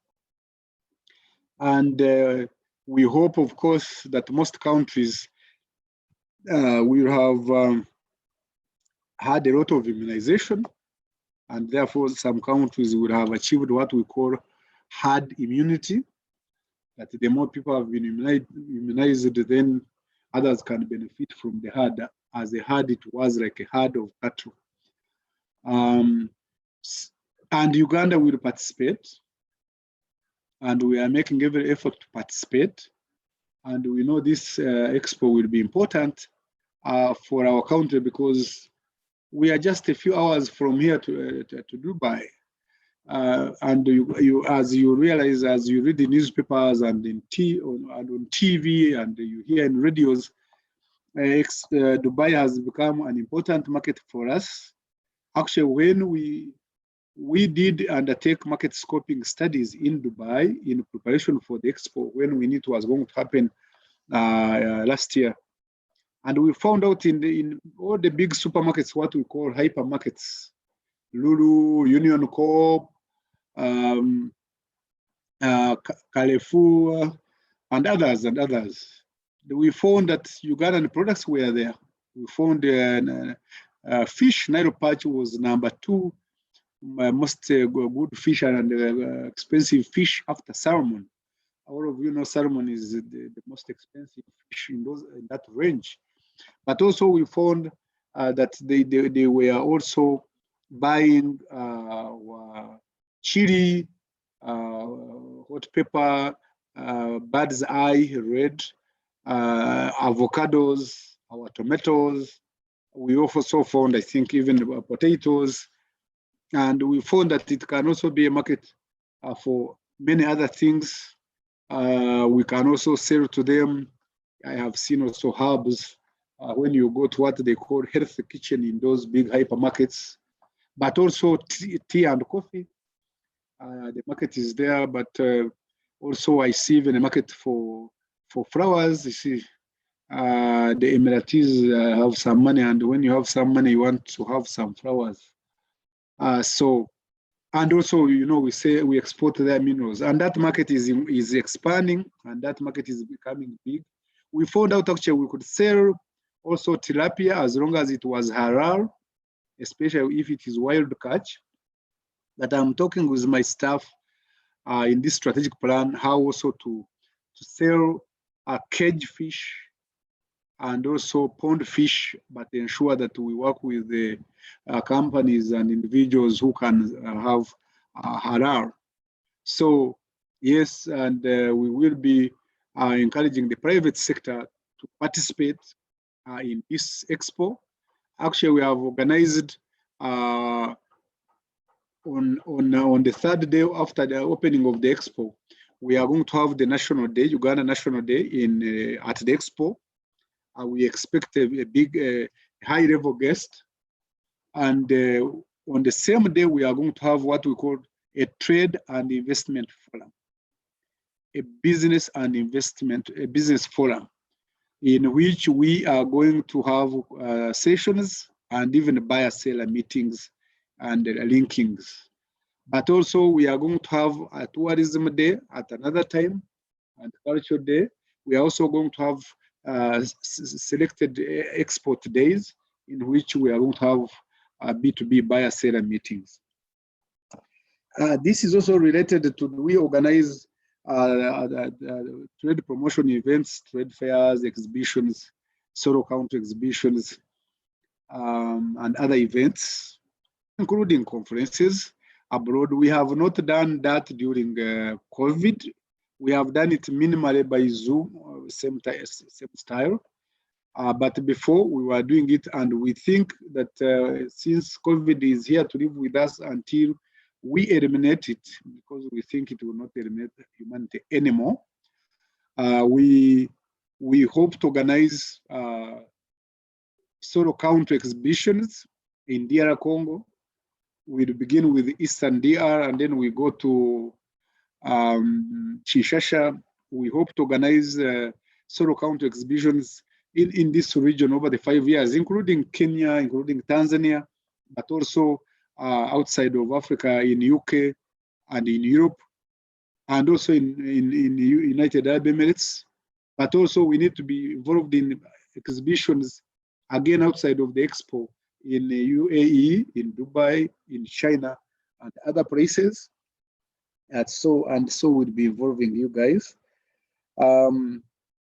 The last one is agricultural sector. It relies on it is rain-fed agriculture, poor mechanization, small acreage, poor harvest, even post-harvest challenges. That's why you hear we have aflatoxins in maize. But please remember, we have also the studies have shown we have a lot of aflatoxins in groundnuts, aflatoxins in the head of mukene. Some of you who take mukene for your children, please, you might have to cut the head. We have also found possibilities of aflatoxins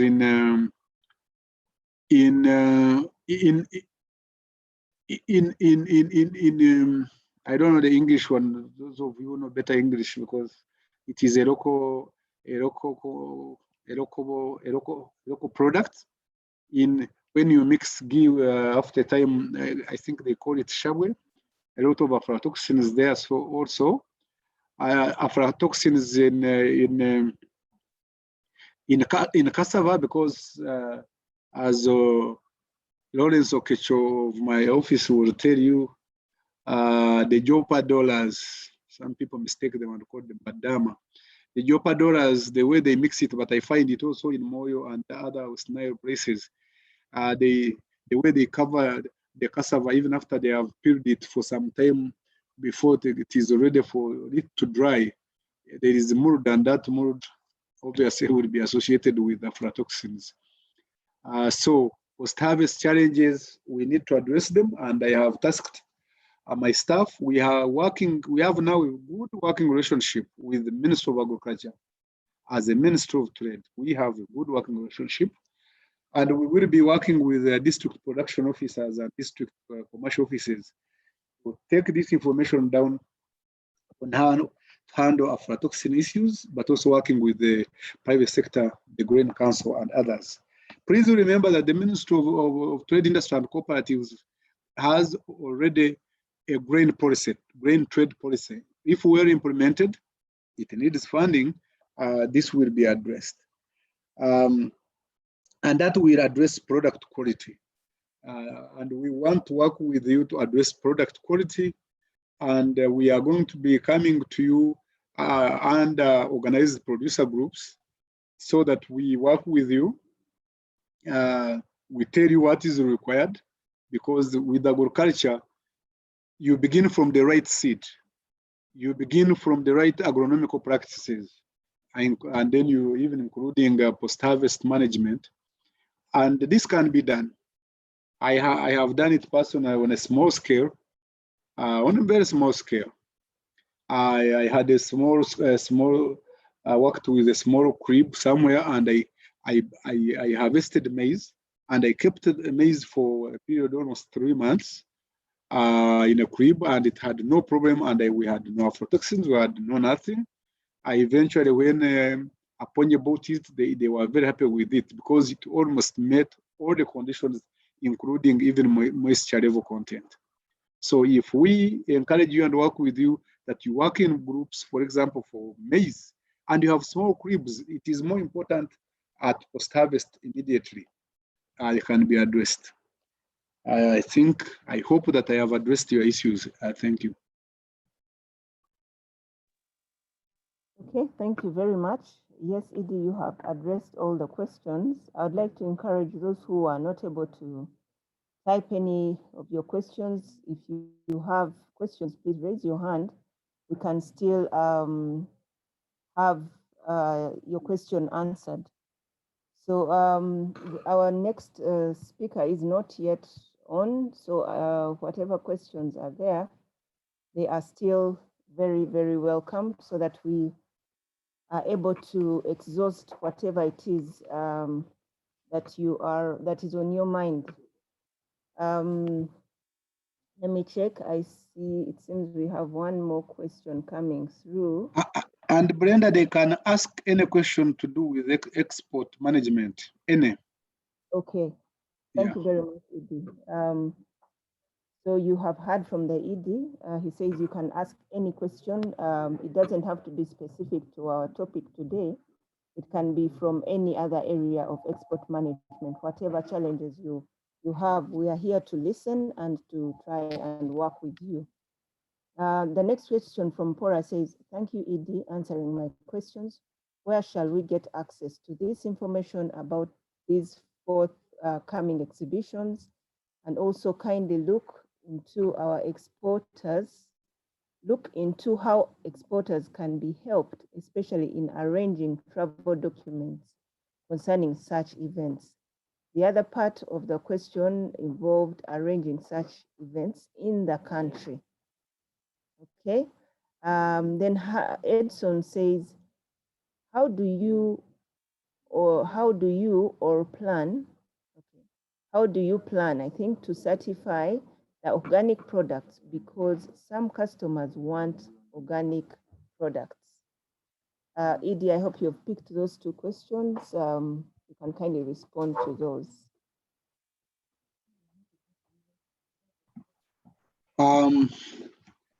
Let me begin with certifying organic products.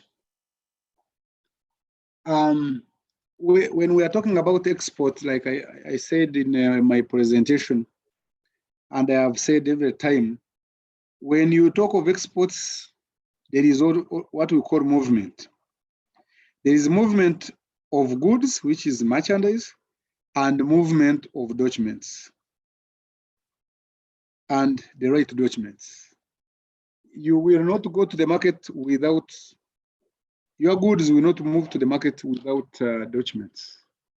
Your goods will not move at all without documents, because then we have, to begin with, we need your parking list, but also we will need your certificate of origin.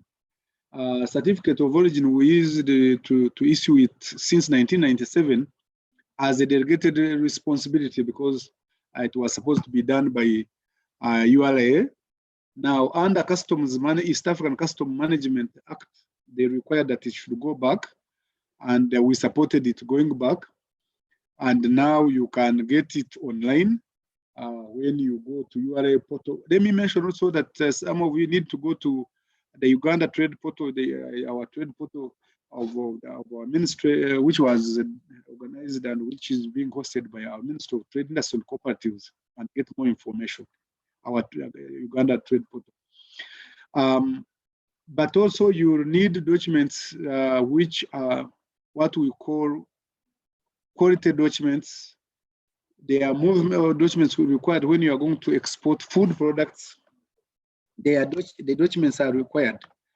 If you are exporting anything related to fruits and vegetables, you will need a sanitary and phytosanitary certificate issued by a Ministry of Agriculture. We hope in the not very far run, we can have all these documents online, all of them. I know Minister of Agriculture has already done a good job. You can now register as an exporter. Once we have given you our recommendation, you need our recommendation, and we recommend you when we are sure you're going to do the right thing. Then you go to the Minister of Agriculture and you can register and become an exporter. Now, the issue of organic is now for what we call kind of a unique market. Is kind of unique market, is a kind of specialized market, and you need again organic certification. But let me mention that you don't only need organic certification, you must produce these products organically. So you don't look for the certificate. You must first produce these products without using if say, let me give an example of an agricultural product, a simple product, including cocoa. If you are going to be producing cocoa and you want it to be organic, you are going to use natural manures. you are not going to use those fertilizers, you use natural fertilizers, natural manures. You're not going to use those fertilizers that you may be buying from different places because they might contain components which, when they come to certify your garden, they are not. It will not be organic, and therefore they will not give you certification. So you should, and since once we reach you from here, we request you to tell others that for them to be certified organic, then they have to produce organically. And then when it comes to certification, this is the discussion we are having again. We have been training, for example, GMP, good manufacturing practice certificate. A certificate required for these factories, including agro-processors who are doing tea and other products, that it is required that they are trained and certified. We are having a discussion on how we look at what role government plays in ensuring that we can get this certification, because it is a cost, it is expensive. This is a discussion that is going on, whereby we could see how we support not individuals but groups, and we see how we meet the costs. That again is in relation to what I told you at the beginning. Why don't you tell your members of parliament that when they are appropriating the role of the state in supporting SMEs is important. Travel documents. How do we help you with travel documents? Well, if we are, when, not it is not if, it is when. It is not if, it is when. When we are sure that you are traveling for an activity that we know, or an activity that we have organized, we are available to help you with travel documents. We are available to give you the recommendation. And anyone genuinely who has been given this recommendation has not had a problem with travel. I want to note, and this is a caution, sometime a few years ago, maybe about 3 years ago, so we gave recommendations, and I signed these recommendations supported by my staff, my technical staff. And the people were going for an event in Italy, and some of your brothers and sisters never came back. The set objective was never to go and come back. Actually, they never even attended the exhibition.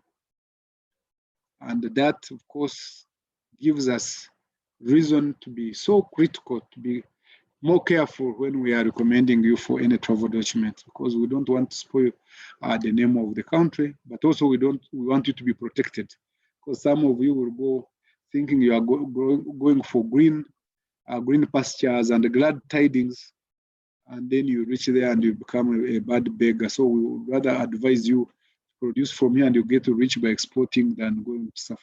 Thank you.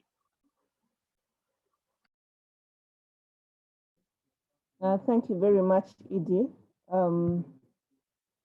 There's a question coming in from Rogers Sima, and he's saying, what role can UEPB play in helping companies obtain voluntary sustainable standards as a method of growing exports from Uganda?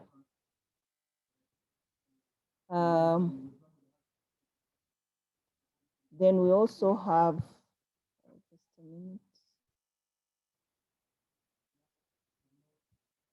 We also have Carol. Carol is asking, is it okay if the presentation of Mr. Eli could be sent? That one, Carol, we shall send to your emails.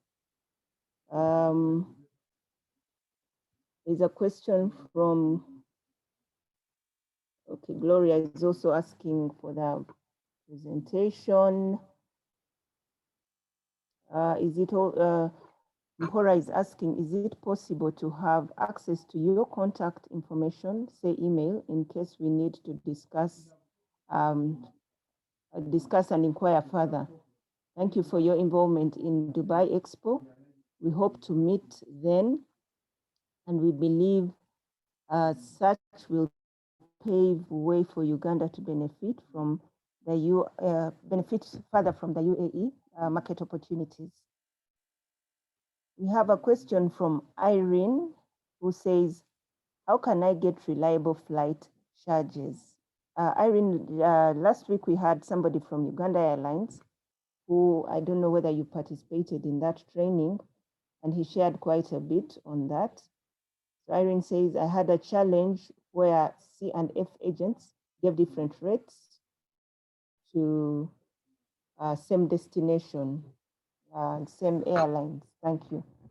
So probably for that one, Ili, I don't know what you think. Maybe we shall refer Irene to somebody from the airlines to further help her in this. We have Edson saying the majority of this platform seems to be in a similar sector. Do you think there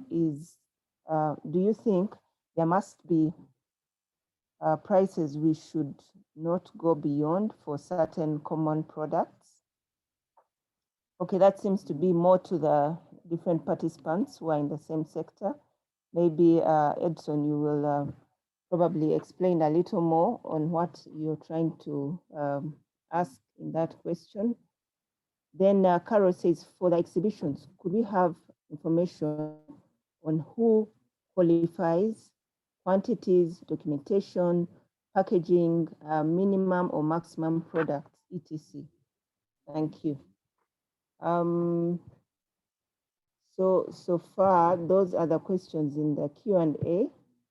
Edie, we have one more question from Susan Prima, who is in she put her question in the chat, and she says, how do we deal with situations where our goods get damaged during shipping and airlines refuse to take responsibility or compensate our losses?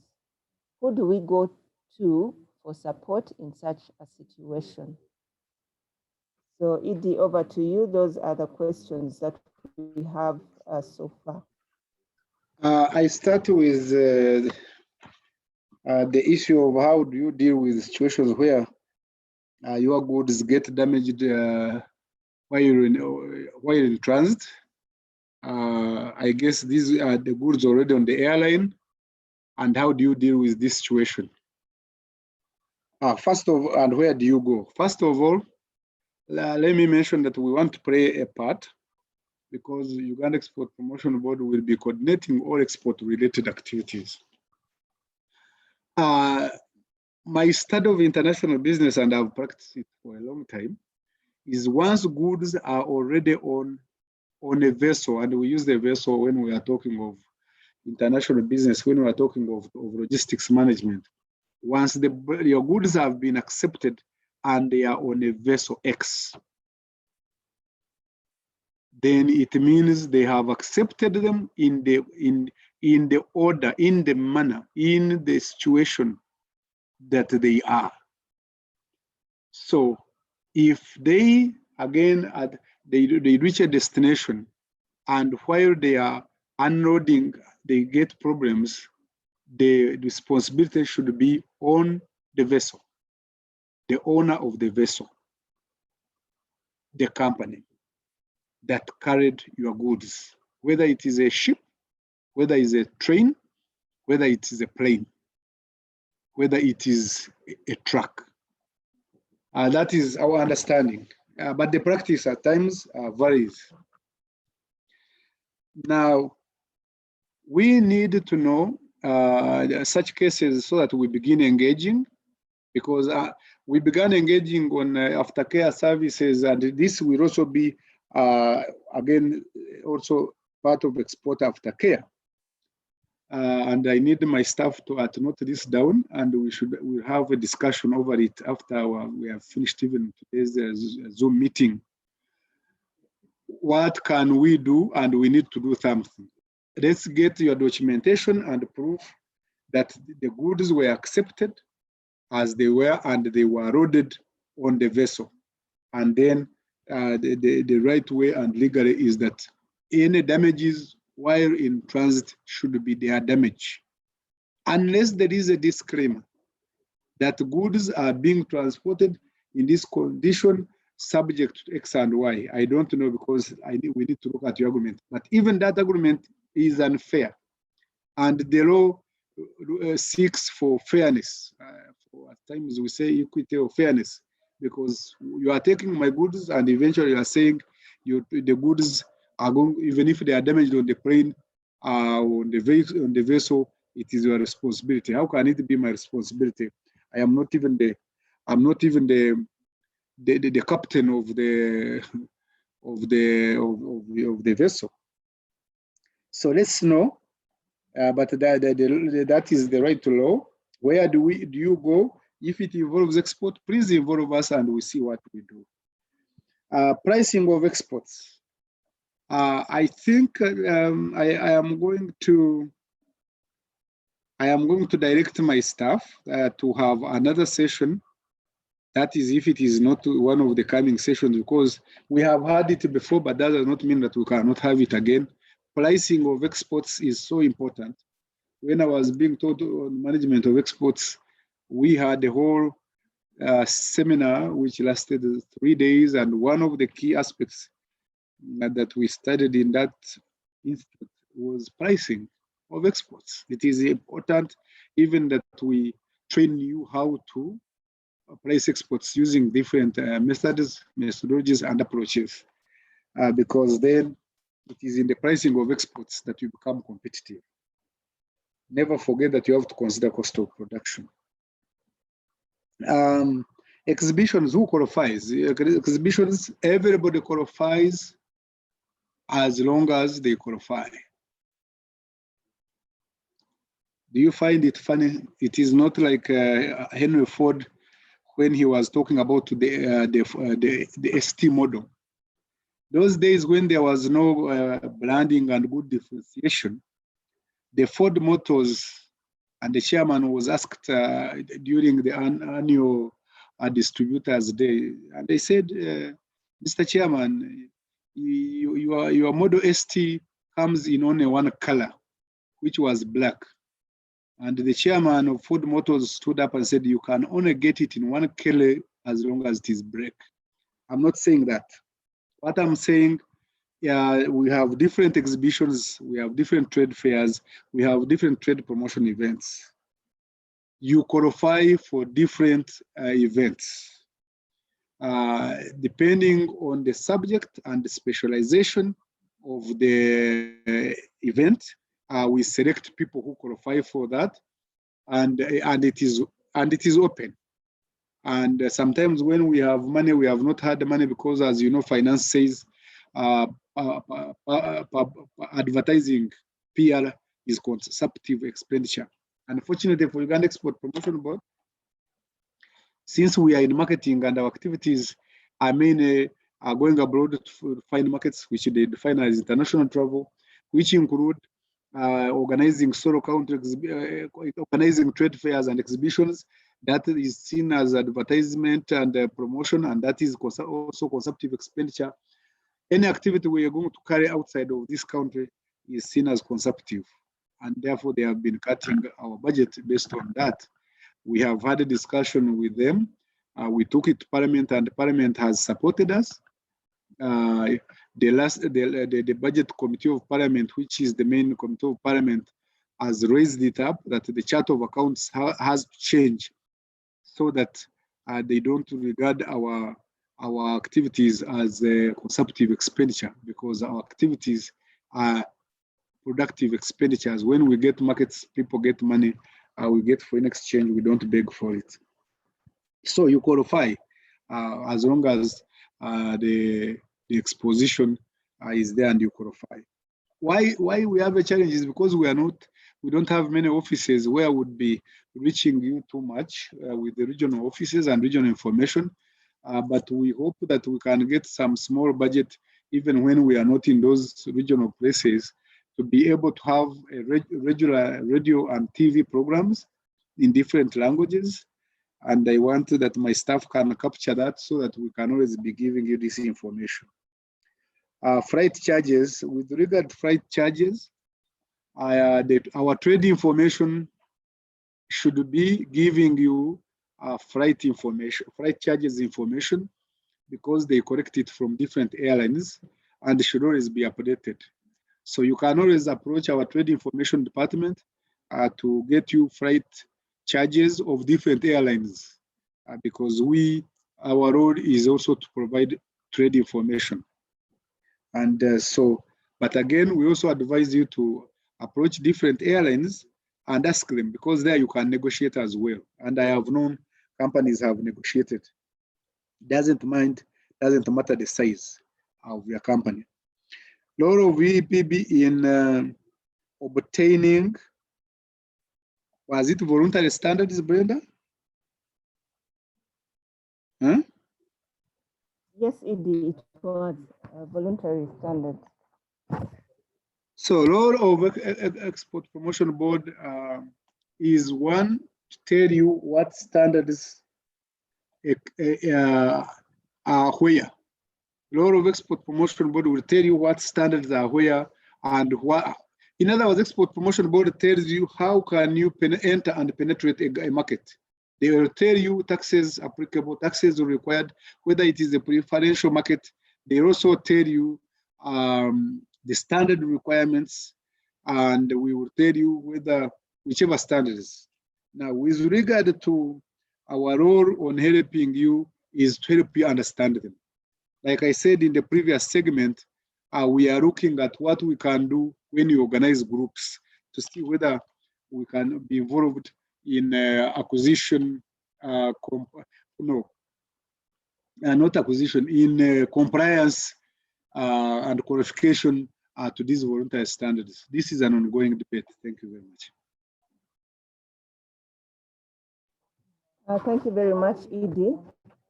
We only have one more question from Gloria Faith Ato, who says, may I inquire about the market opportunities for SimSim, as in which countries are importers? So that's the last question, Edie, before we get our next presenter.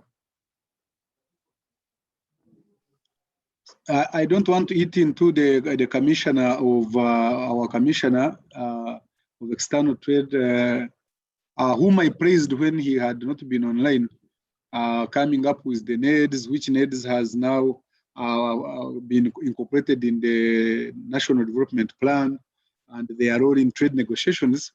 Let me say this, that Gloria, since you have been able to attend this meeting, approach our organizers, my staff, and we will tell you more about the markets with regard to countries of SimSim, so that I don't hold somebody anymore. Thank you, and I will switch off. Thank you so much, Edie, for ably handling all the questions. Our dear participants, we know there's still a lot more that you'd want to raise, but we would like to request that we pause the questions now and get into our next presentation. And this will be by Emmanuel Mutahunga, the Commissioner for External Trade in Ministry of Trade, Industry and Cooperatives. And the topic he'll be handling is how to benefit from the bilateral and multilateral agreements negotiated by government. Mr. Mutahunga, you're very welcome. We have a panelist of companies that have submitted their interest in participating in exports, and most of them went through the export readiness assessment, and now they are going through the series of trainings that we give as we prepare them to export. So they are very ready to hear from you. You're very welcome, sir.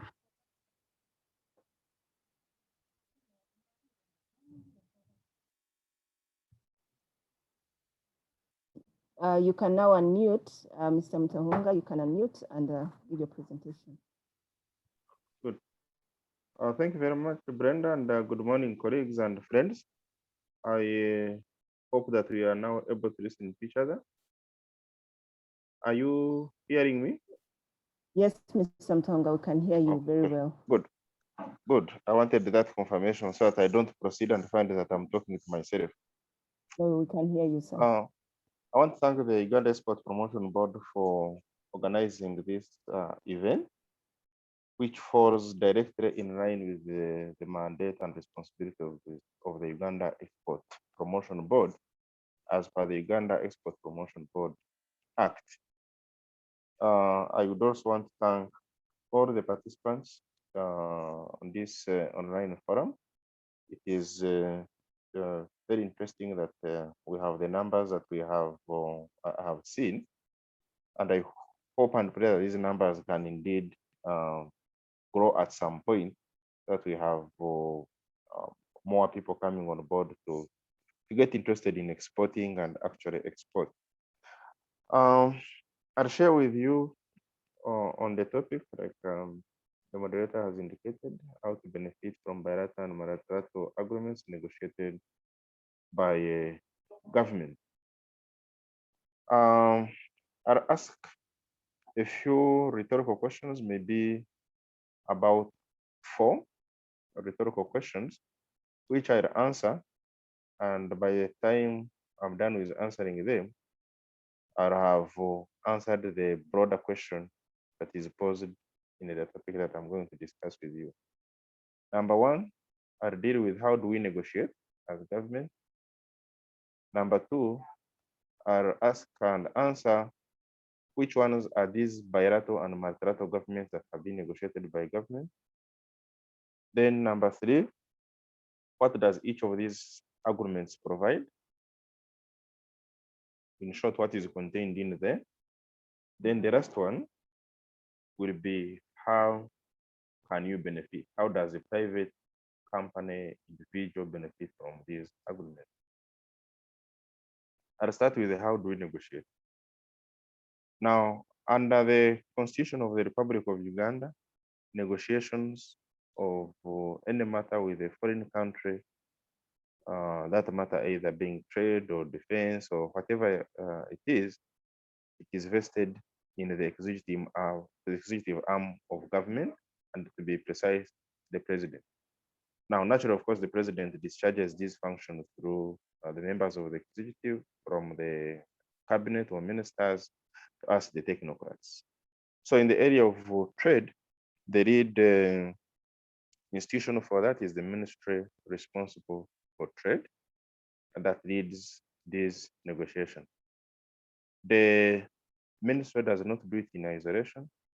It does it in a very close consultation with other government departments and the ministries, the private sector, the academia, and civil society. Now, in the private sector, of course, we don't deal with individuals. You have 40+ million individuals. You don't deal with all of those, but we deal with the private sector through the association. Either the Apex associations, say the Private Sector Foundation Uganda, Uganda Manufacturers Association, or the sector-specific associations. Like we've had the Uganda Fish Processors and Exporters Association, the Fresh Fruits and Vegetable Producers and Exporters Association, Sugar Manufacturers Association, and so on and so forth, depending, of course, on the subjects that are on the negotiating table. So it is important that as a private sector player to influence the process of negotiations, the outcome, at least you bring to a relevant sector association, so that as we consult, you are able to also have your views captured in the process. Now, when we receive all those inputs from the consultations, of course, we sieve them, subject them to robustness test, if I may use that word. Quite often you'll find that individual companies or individuals themselves may have divergent commercial interests and therefore push for different interests. But the process of negotiation requires us to balance those kinds of private commercial interests with public policy interests. So as contained in our national trade policy, the ministry does that consultation under the auspices of the Interinstitutional Trade Committee, which feeds into what we call the National Trade Negotiations Team. Now, Trade negotiations by their nature involve varying a country's policies or laws, and therefore negotiations must and can only be undertaken by government. We do that, like I pointed out, after we have collected and collated views from different individuals and associations for their input, so that at the end of the day, what we are pushing for is in the interest of the private sector or the Ugandan economy. Plus, certainly, correlation and synchronizing it with the public policy. We are guided by the National Development Plan and also different sector policies, such as the National Trade Policy, the National Industrial Development Policy, the Agricultural Development Policy, and so on and so forth, as well as relevant sector policies or strategies, like the National Export Development Strategy that my brother Abel talked about a few minutes back, because that's what guides us. Say, look, we want to get into this market and for this product, therefore, that's how we move in there. So broadly, that's it in relation to how do we negotiate. I'd now move to which ones are these bilateral and multilateral agreements that have been negotiated by government. From the onset, I want to give a distinction between two forms of these agreements. We have those that we have negotiated and where you have binding agreements between us and those parties that we have negotiated with. Then we also have unilateral trade preferences. I decided to slightly expand the scope of my presentation from what I was asked by the Export Promotion Board, because Export Promotion Board had limited me to only those negotiated by government. But given that we also have unilateral trade arrangements that have more or less the same impact or benefits as those that we have negotiated, I thought it prudent that we also share information on those, and I'll be giving you the difference and then examples. Now, for the negotiated trade agreements, like I pointed out, we identify a need, or our partner identifies a need, approaches the others, and says, look, we think because of this need, we need to move into form of a trade agreement or to negotiate one. You then do necessary preparations, including background studies, consultations, and so on and so forth, and take them to the negotiating table where you say, look, I want this from you. They also tell you what they want from you. So at the end of the day, it is a give and take exercise where you now agree that I'm going to vary my policy or regulation with respect to trading with you to this level, provided you do ABC. And then what you agree is reduced into the text of an agreement, which then you all sign to. It sets down the rules of engagement between the two of you. You both sign on to it and take it through the ratification processes in line with the signatories' individual legal requirements. Now, in the case of Uganda, the ratification of such agreements is done by a cabinet, but the agreements must be laid for parliament. Then the other form of trade agreements or arrangements are the unilateral ones. Now, the unilateral ones also have their basis in or root in some of the agreements that we have negotiated. And this is particularly the World Trade Organization agreement, which under its so-called neighboring clause, and then the 2005 Hong Kong Ministerial Declaration of the World Trade Organization urged developed countries and developing countries in a position to do so to extend duty-free and quota-free market access to least developed countries. Now, of course, as you know, Uganda is a least developed country as classified by the UN, and therefore, by virtue of that, we benefit from such unilateral trade preferences, and I'll be giving examples shortly. However, should we graduate from being an LDC to a middle income country, it would mean that we would no longer be accessing those markets under those schemes unless the schemes are specifically designed in such a manner that you have some bits of exclusion clause. Now, these unilateral trade preferences, you don't negotiate them. A country puts it in place, so it determines the rules. You essentially have no say on what the rules are, but of course, they are provided to you, and you get to know what they are, and therefore should be able to comply.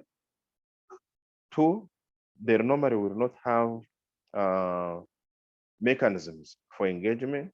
If it is there, it is usually going to be what the other country has put in place. And quite often, countries are subjected to periodical reviews to see if they still meet the conditions to benefit from such unilateral trade preferences.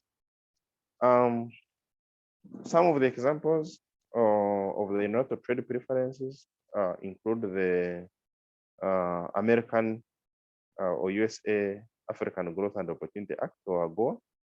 It is unilateral.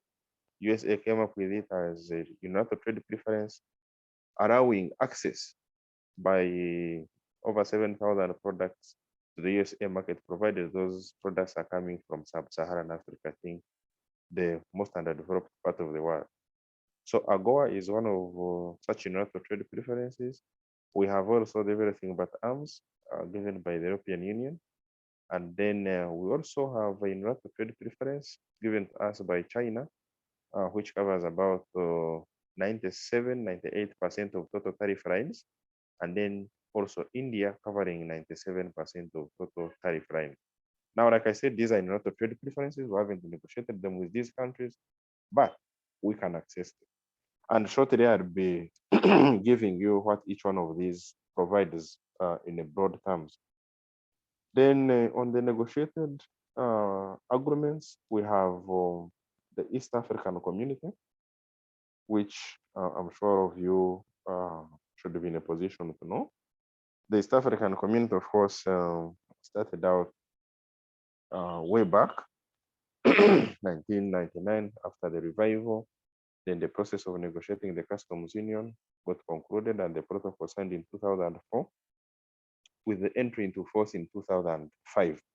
And then a transition period of 5 years where we had a few products not having to get into, if they're coming in from Kenya, being subjected to some duties, which eventually had to be reduced to zero in 2010.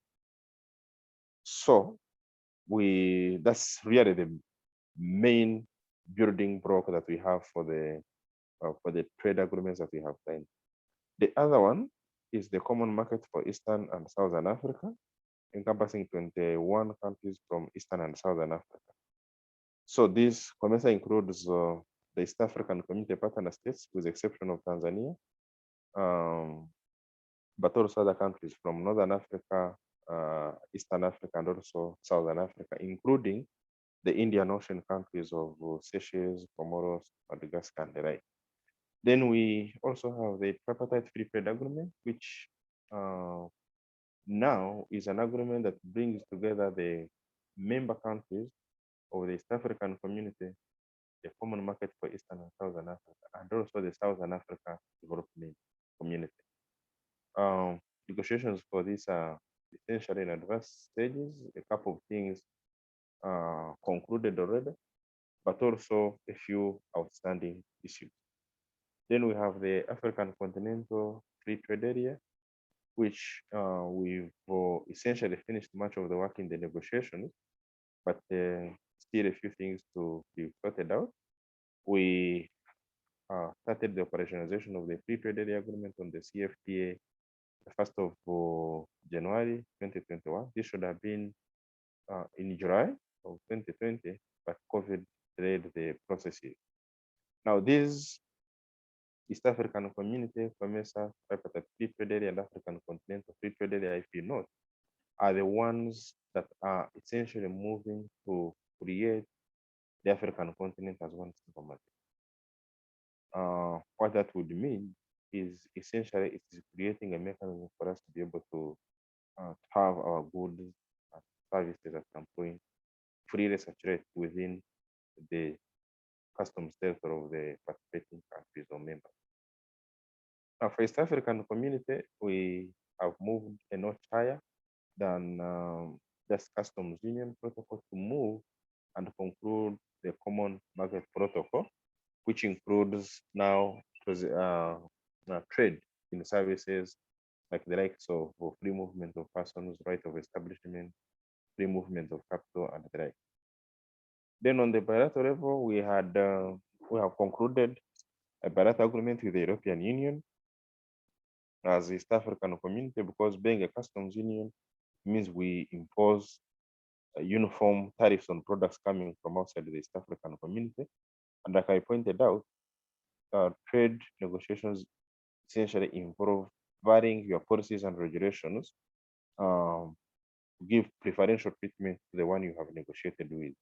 So as East African community, we had to do that, and we have the East African Community European Union Economic Partnership Agreement, or the EPA. That's the most common thing used, which grants us duty-free, quota-free to the EU market. Not all countries of the EAC have signed yet.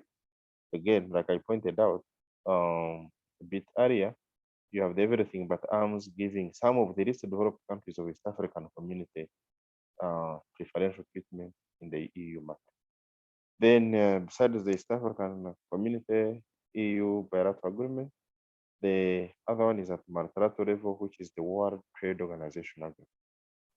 Now, the World Trade Organization agreement essentially provides rules for international trade, and us as a small country, it also gives us a voice that is as strong as that of the bigger economies, say the EU, the likes of China, in determining how international trade affairs are decided. Because in the World Trade Organization, decision making is by consensus. Even if all the countries in the world agree, but Uganda says, no, we don't agree to this, that decision will not be taken forward. The WTO, or World Trade Organization, of course, also provides us a mechanism for transparency. And by transparency, I mean the requirement by all World Trade Organization members that if there are new measures being introduced, you must notify your trading partners. So if, for example, the European Union now increased its levels of maximum residue levels that are allowed, they are obliged to notify us, and in the same process, we also have to notify our trading community. So you don't get your products getting to the EU and they tell you, by the way, we changed the rules yesterday. It doesn't happen, and all that is courtesy of the World Trade Organization agreement. Then it also, of course, provides us an opportunity to engage in international trade rule and policy making processes with the same voice. So broadly, I think that answers the question of which ones are these bilateral multilateral agreements that the government has in place. Just to recap, you have those which have been negotiated, such as the EAC, COMESA, Tripartite Free Trade Area, African Continental Free Trade Area, the Economic Partnership with the EU, and also the World Trade Organization. And then those which are in NATO, such as AGOA, the one by India, China, and everything but arms. Now, the third question that I said I was going to answer was on what does each of these agreements or arrangements provide. Now, the East African community, under the Customs Union Protocol, provides for duty-free, quota-free access for our products into the territories of the EAC partner states. So our products can move from here going to Kenya, and the Kenyan products can move from Kenya to here without us limiting the quantities, without us imposing duties on them. And that also happens for a number of services under the Common Market Protocol. It also, under the duty-free, rather under the ESC Customs Union Protocol, provides for mechanisms of resolving disputes should they arise, and also the handling of non-tariff barriers when they arise. Now, something very interesting which I would want all of us to appreciate is that, like in probably 100 or 99% of the marriages, there will always be points in time when you have differences in opinion. It's the same thing that happens in free trade agreement. There will always be those points where there is going to be a difference in opinion, either in interpretation of the agreement or execution or implementation or the like. But the nice thing is that these agreements provide mechanisms for resolving such differences when they arise. And that's the same thing with the East African community. So we have essentially duty-free for all products in the East African community, that is 100%. The same thing goes for essentially the COMESA, except for the sensitive products as listed in the East African Community Customs Management Act. Those ones, the treatment there is reciprocal. The duties we charge our trading partners is what they charge us when we export our products of those particular products there. So these agreements broadly, East African Community, COMESA, CFTA, EU, ESC, EU, EPA, they provide us with the duty-free, quota-free access for either 100% of the products, or in the case of the international trade preferences, higher tariff lines as a percentage. Or you find that maybe like 98% of your tariff line is exported to that respective country with which you have signed an agreement or which has given the international preferential treatment, go in duty-free. And when I talk about the preferential tax treatment, what do I mean? I use the example of, say, fish in the European Union.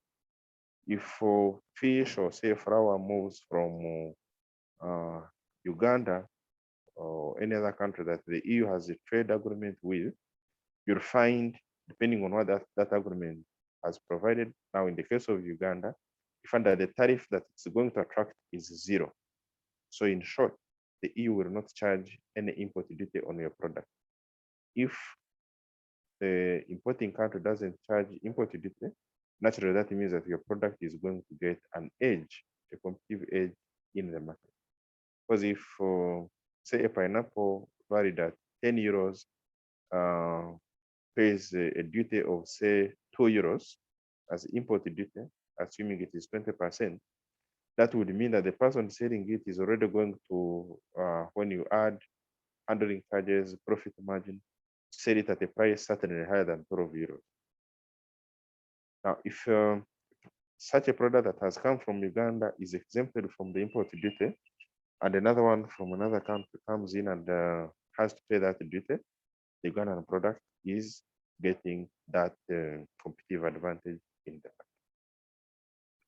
Then the other bit about the negotiated markets, what they provide is they provide a secure or predictable investment regime. Because these agreements are concluded for definitive periods of time, and say this agreement is concluded for an indefinite duration, but will be subjected to review every 5 years or whatever period you have agreed, implying that me as a private sector individual who wants to invest in a given area, say production of fruits, I can plan my investment well knowing that I have that given market for that period. So if my payback period is 5 years, I'm not worried that the agreement may not be there at that point. So that has the predictable trade regime that they create has a very positive impact on investment decision making and promotion. However, I must point out that that's not necessarily the case with the international trade preferences, which normally have clauses in that require for periodic reviews, normally annual reviews. The other bit is that the agreements would provide us with mechanisms for resolving disputes like I intimated a bit earlier, there is always going to be a point in time when you have differences in the way you interpret the agreement or implement it or something of the sort.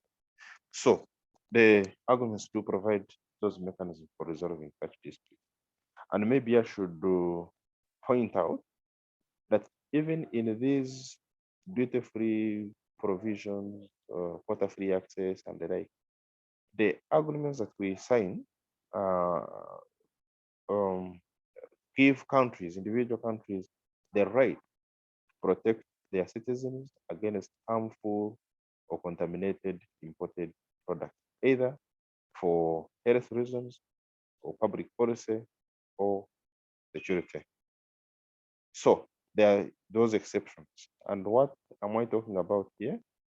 For example, we would have an agreement, say, with under the East African community, but you may find that we say, look, for us, for moral reasons or public policy, we cannot allow importation of pornographic material. Therefore, even with this duty-free, quota-free access, those exceptions are there. Or for health reasons, we don't allow importation of ABCD products. We have the most recent example of maize by Kenya, where they raised concerns about the aflatoxin levels in our maize. And we accepted, said, look, you are within your rights to raise that because the agreement provides for that. But we have a quarrel with you because you haven't followed the right procedure, which is you should have notified us.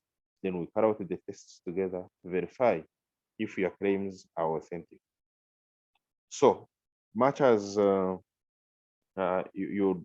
have complete market opening, such disputes are catered for because we know they are always bound to arise, and therefore mechanisms for resolving such are put in place in this agreement, which wouldn't be the case if these agreements were not there.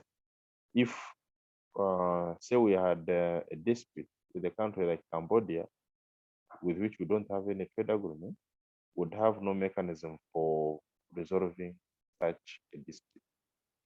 Then the other one is they usually do provide for transparency mechanisms. Transparency mechanism, those are the notifications where we say, look, we're introducing a new requirement effective, say, 1st June. And we are required to notify our trading partners, and they are also required to notify us whenever they're introducing new ones, so that we are then in a position to share that information and our private sector gets to know well in advance. I think the most recent one that we have received is from the DRC Congo, where they're introducing some charge on all cargo going by road, rail, and water. And we notified the respective institutions to share that information for well in advance before it comes into force. Then the other bit that is essential that these agreements provide is related to standards harmonization or equivalence.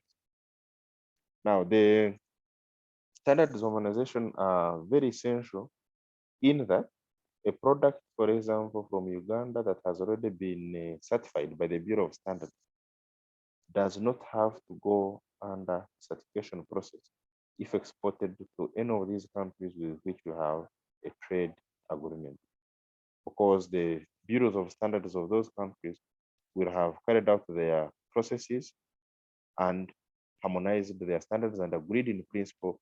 I agree with the methodology, I agree with the tools, I've seen the competence of your staff, and we think that when you certify a product, it actually fit for human consumption.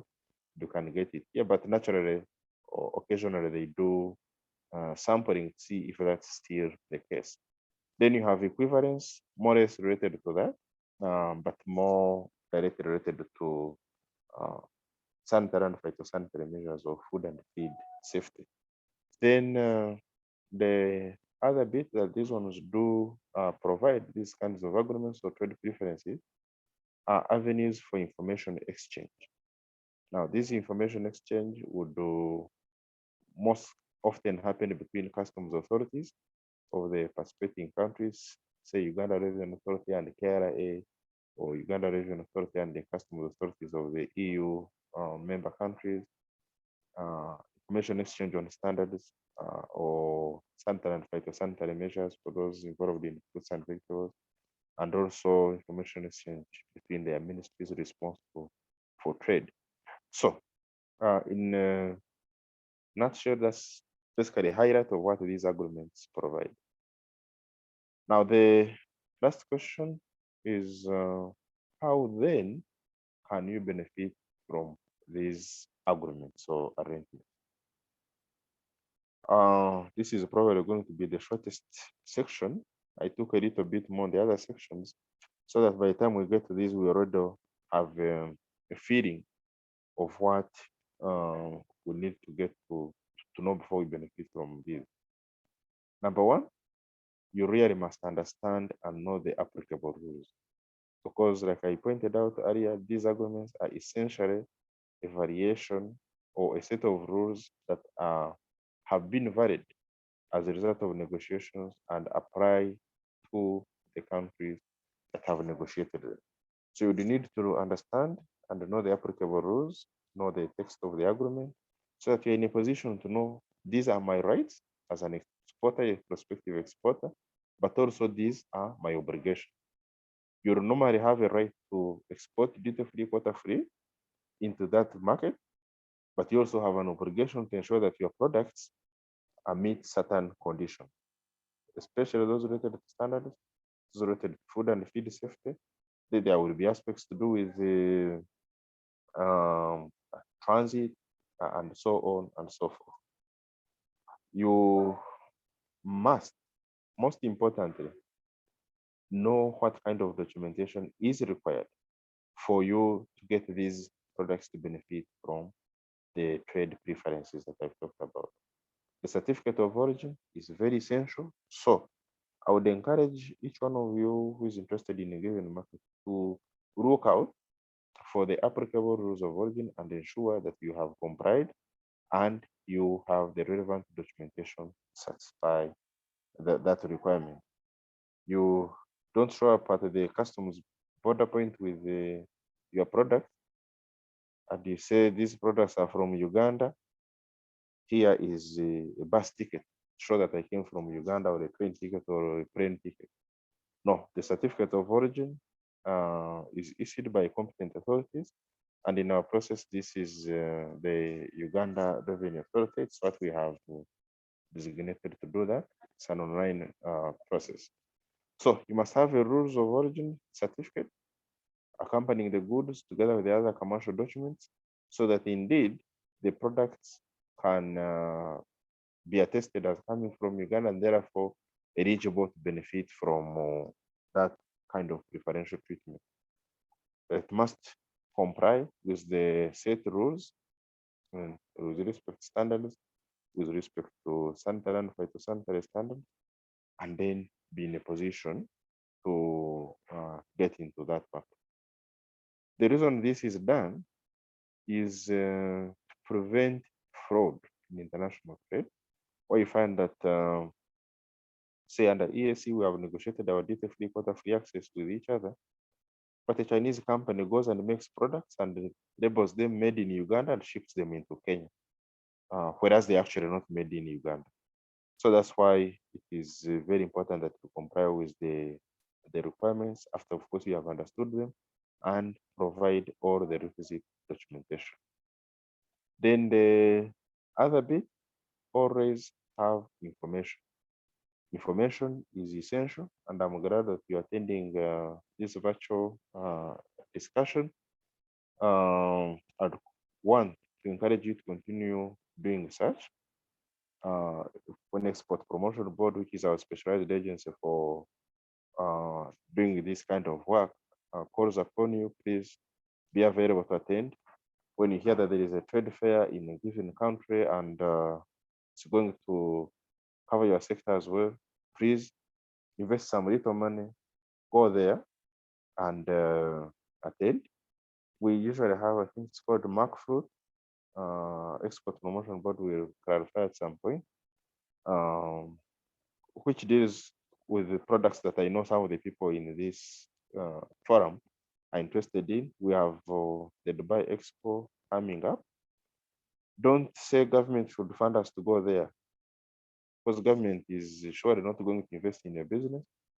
It is to your advantage that you find some little money, invest in it, and move to get more information, open market opportunity. Government has already subsidized you by not taxing export, and I think that contribution is good enough. We wish it could be bigger, but for now, that's what can be afforded. Invest some little money in your business, go and seek information. Because you can't do business by walking in the dark.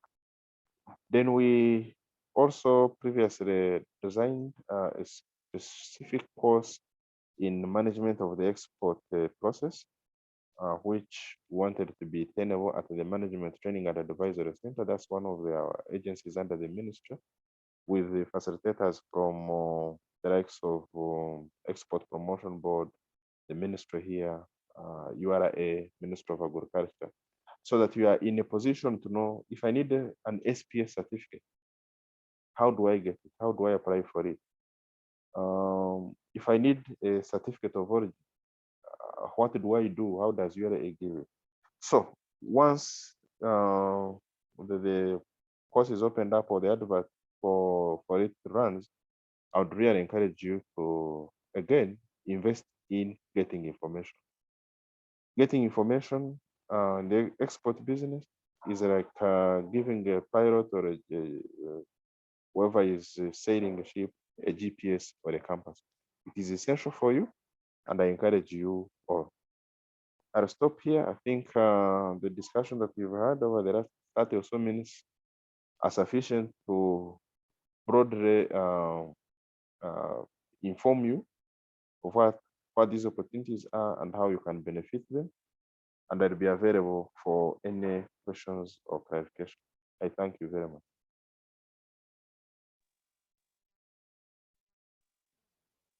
Thank you so much, Mr. Mtahunga, for that detailed presentation. I think our participants have fully appreciated what bilateral and multilateral agreements mean for them, because that was the key objective why we had this presentation, for them to see how they come in and how they can take advantage of some of those agreements that government has negotiated. And from Mr. Mtahunga's presentation, I think he has brought out the details very well in terms of what the agreements are, how we actually negotiate them as government, and the content and the benefits. So ladies and gentlemen, our final presenter will not be able to make it, unfortunately. He got an emergency. We were supposed to hear from one of the exporters about implementation of an export marketing plan, but we will not be able to have that in this session. We shall see if we can have him present tomorrow in the finance session. So without wasting much time, I'd like us to ask the questions for Mr. Mtahunga based on his presentation, so that then we can be able to proceed and conclude this training. So any questions that you have, participants, please raise your hand. I don't have questions in the Q&A yet, so I will ask that you raise your hand if you have a question, and then we can have Mr. Mtahunga respond to them. We have a question saying, thank you so much for the presentation. Do all agreements cover service sector? So Mr. Mtahunga, that's one of the questions we have so far received.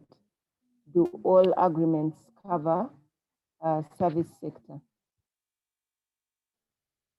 Thank you very much, Brenda. The answer is no. Not all of them cover services. And that's why I was saying that it is essential that individuals apprise themselves with the text of the agreement. Now, like the East African community, yes, under the customs union, rather the common market protocol. So if you're interested in services, you don't have to read the Customs Union Protocol. You are covered under the Common Market Protocol. For COMESA, you'd need to get the services regulation. It is still in its early stages or infancy, if I may say so. But still, it would be important that if you're interested in the services sector, you still get those regulations and see how best you can fit in. It's work in progress for that. Then still the same thing under the African Continental Free Trade Area, the services bit is not yet fully on board. Negotiations still ongoing for that. Then the another one, well, under the Economic Partnership Agreement, services not covered immediately. Then we also under the World Trade Organization, yes, services are covered.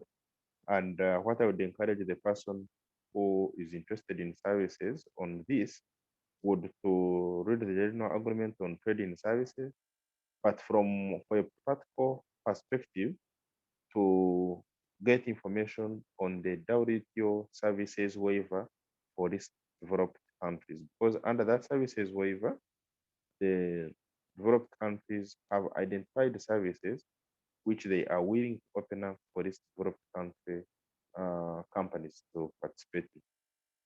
That's essentially what it is.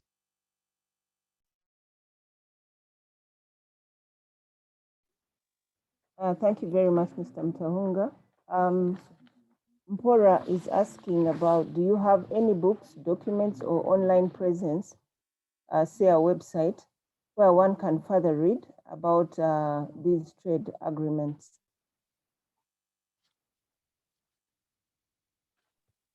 Yes, I would encourage people to check on the secretaries of these, the websites of the secretaries of these institutions that I've talked about, say the East African Community, the COMESA itself, the World Trade Organization, the CFTA Secretary, but also on the ministry website. And for the ministry website, I would encourage people to visit the trade portal, that is ugandatrades.go.ug. You'll find a lot of information on this, so that one is able to read and understand a little more on the argument. Okay, thank you very much, Mr. Mutaunga. Do we have any other questions, participants? I think we have responded to almost all the questions that we had in the Q&A.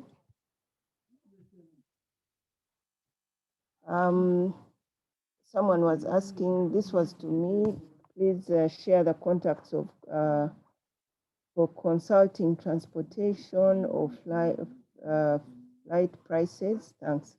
Edson, we shall share the contact that you're asking about on somebody to consult on flight. Any other questions? Earlier on, Dennis, I saw your hand up. Did you have a question? Dennis Katende, your hand was up. Did you have a question?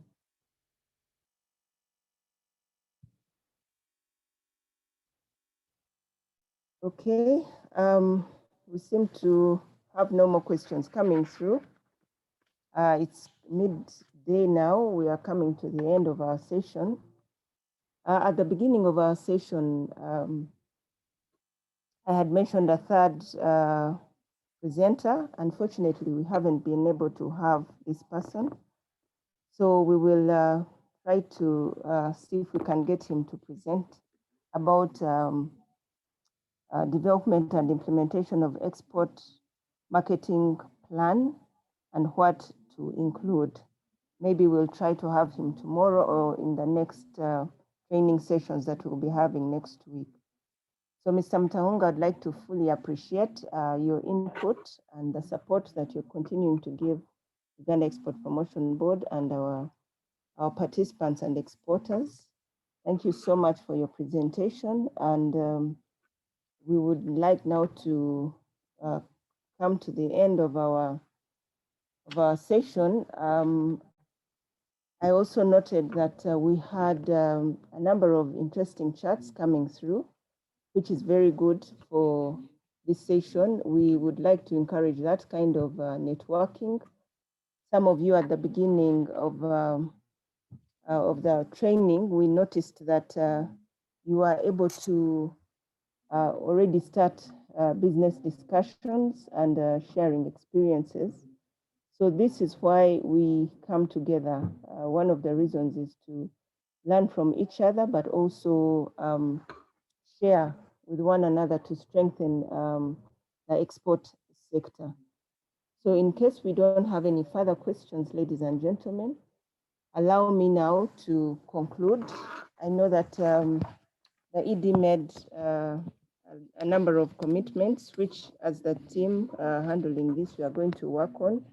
He talked about, for instance, coming up with a list for sources of financing. We shall work on that and be able to share on our website and to share with you. He also requested that we share information on the different exhibitions that we plan to participate in as Uganda. So we will be sharing those details. Somebody raised a question on Exim Bank. With your permission, Edie, we will try to see if we can seek out Exim Bank to speak to us on what they do and what is their role. We also had someone asking about the contact for flight information. We will work on that. And then it also mentioned a session on pricing for exports. We shall also see how to come up with that session. I've just seen a question coming through. If it's okay with Mr. Mtawunga to share his email in case of further inquiries later on. Mr. Mtawunga, that's a question to you. Let me see, we seem to have another question. Thank you so much. Mtawunga needs to be coming all the time. What he presented is very vital for international and regional information. That is a comment from Mr. Ravogo. Thank you very much for that comment. So Mr. Mtawunga, you have heard those comments. Someone also is asking for your contact. I don't know if it's okay that you share it or type it in the chat so that our participants can be able to access you. So any other questions, ladies and gentlemen, before we conclude today's training? I'd like to remind you also that please don't miss tomorrow's training. We are having one on financing exports, and we shall number of topics about financing and how to be able to secure, some of your transactions. We shall have different speakers. We shall also have URA, Bank of Uganda, some experts in finance reporting. So please do not miss tomorrow's session. And we shall start, we shall open up the virtual webinar will be open at 8:30. So we normally give 30 minutes time for people to come in so that at 9 we start our training. So with those remarks, ladies and gentlemen, I'd like to fully appreciate all of you and thank you for making time to be part of this training. And with that, I would like to conclude and declare the meeting closed. Thank you.